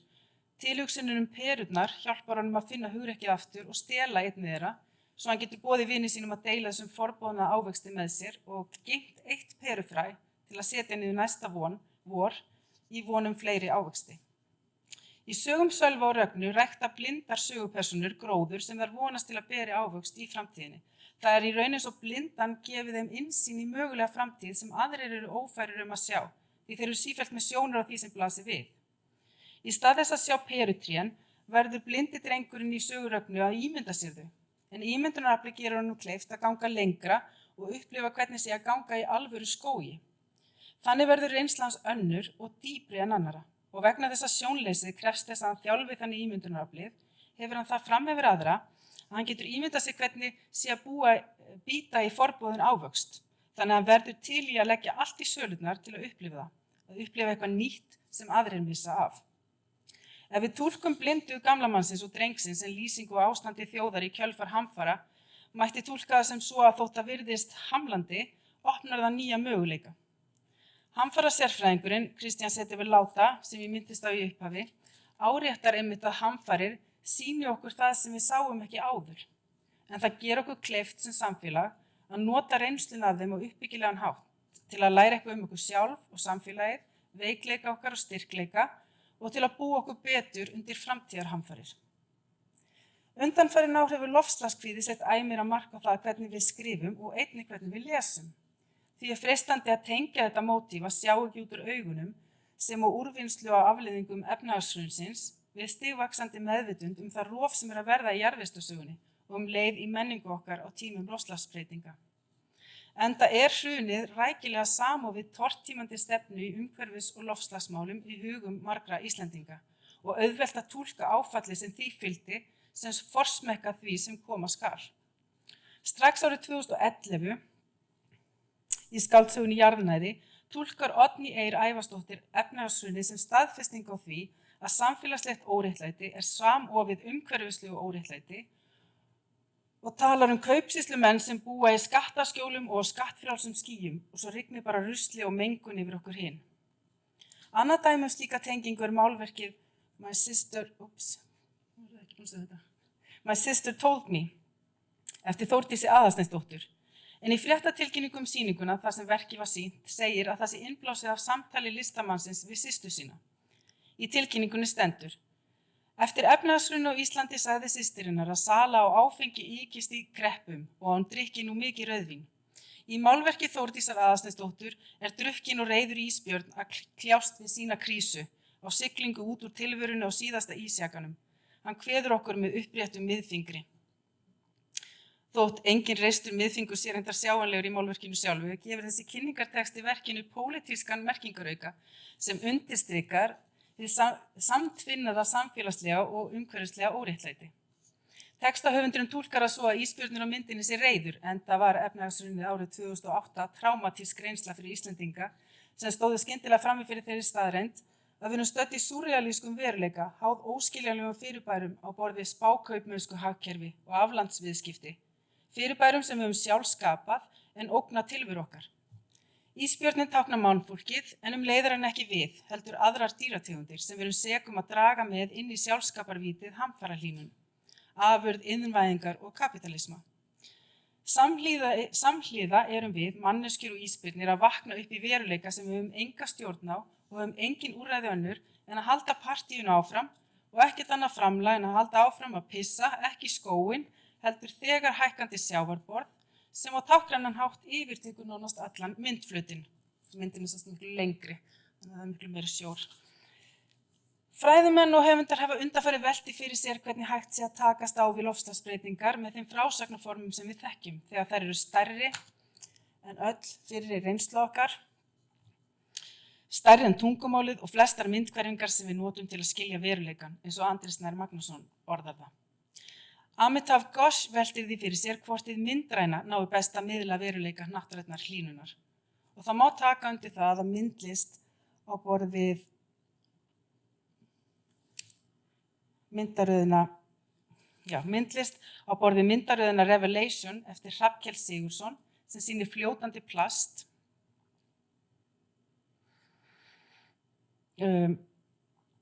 lýsi veruleika sem erfitt er að koma í orð. Leið ögrar hún áráðuskendri umhverfisverndarorðræðu eins og Andri Snær Magnússon hefur bent á í umfjöllun verk Hrafnkels með því að taka skelfilega umhverfisógn, plastið sem fyllir heimshöfin og sýna það sem eitthvað fallegt og jafnvel mystískt. Timothy Morton telur einmitt að í skáldskap á okkar tímum virki hvorki dómsdagsspár né siðapredikanir.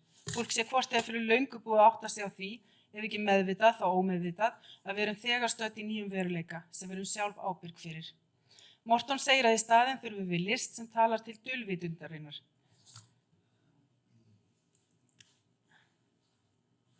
Ekki list sem fær fólk til að hugsa,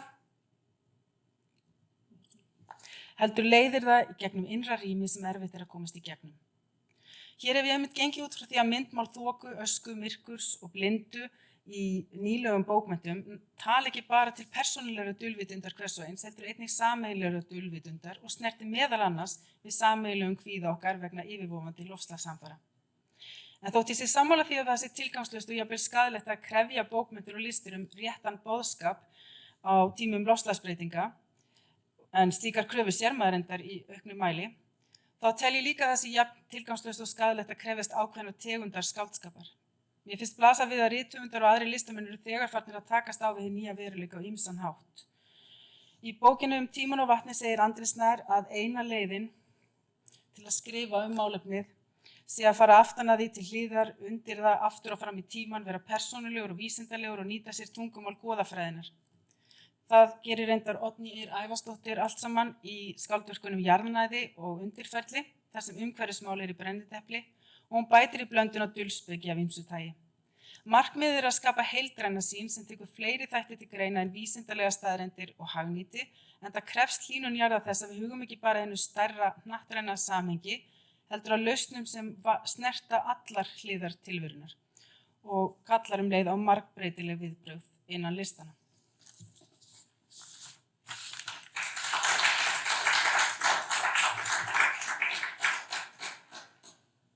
Takk fyrir að rétta yfir. Eitthvað spurningar í lokin? Við erum ekki nú vel lesin en að fornleifafræðingarnir.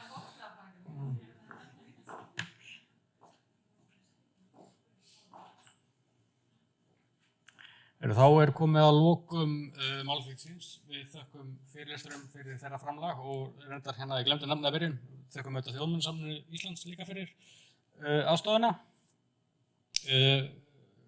Í vikunni munum við senda út auglýsingu fyrir fyrirlesturafélagsins á vormisseri 2022. Þannig að þau sem hafa hugmyndir efni geta byrjað að senda okkur. Annars bara takk kærlega fyrir daginn.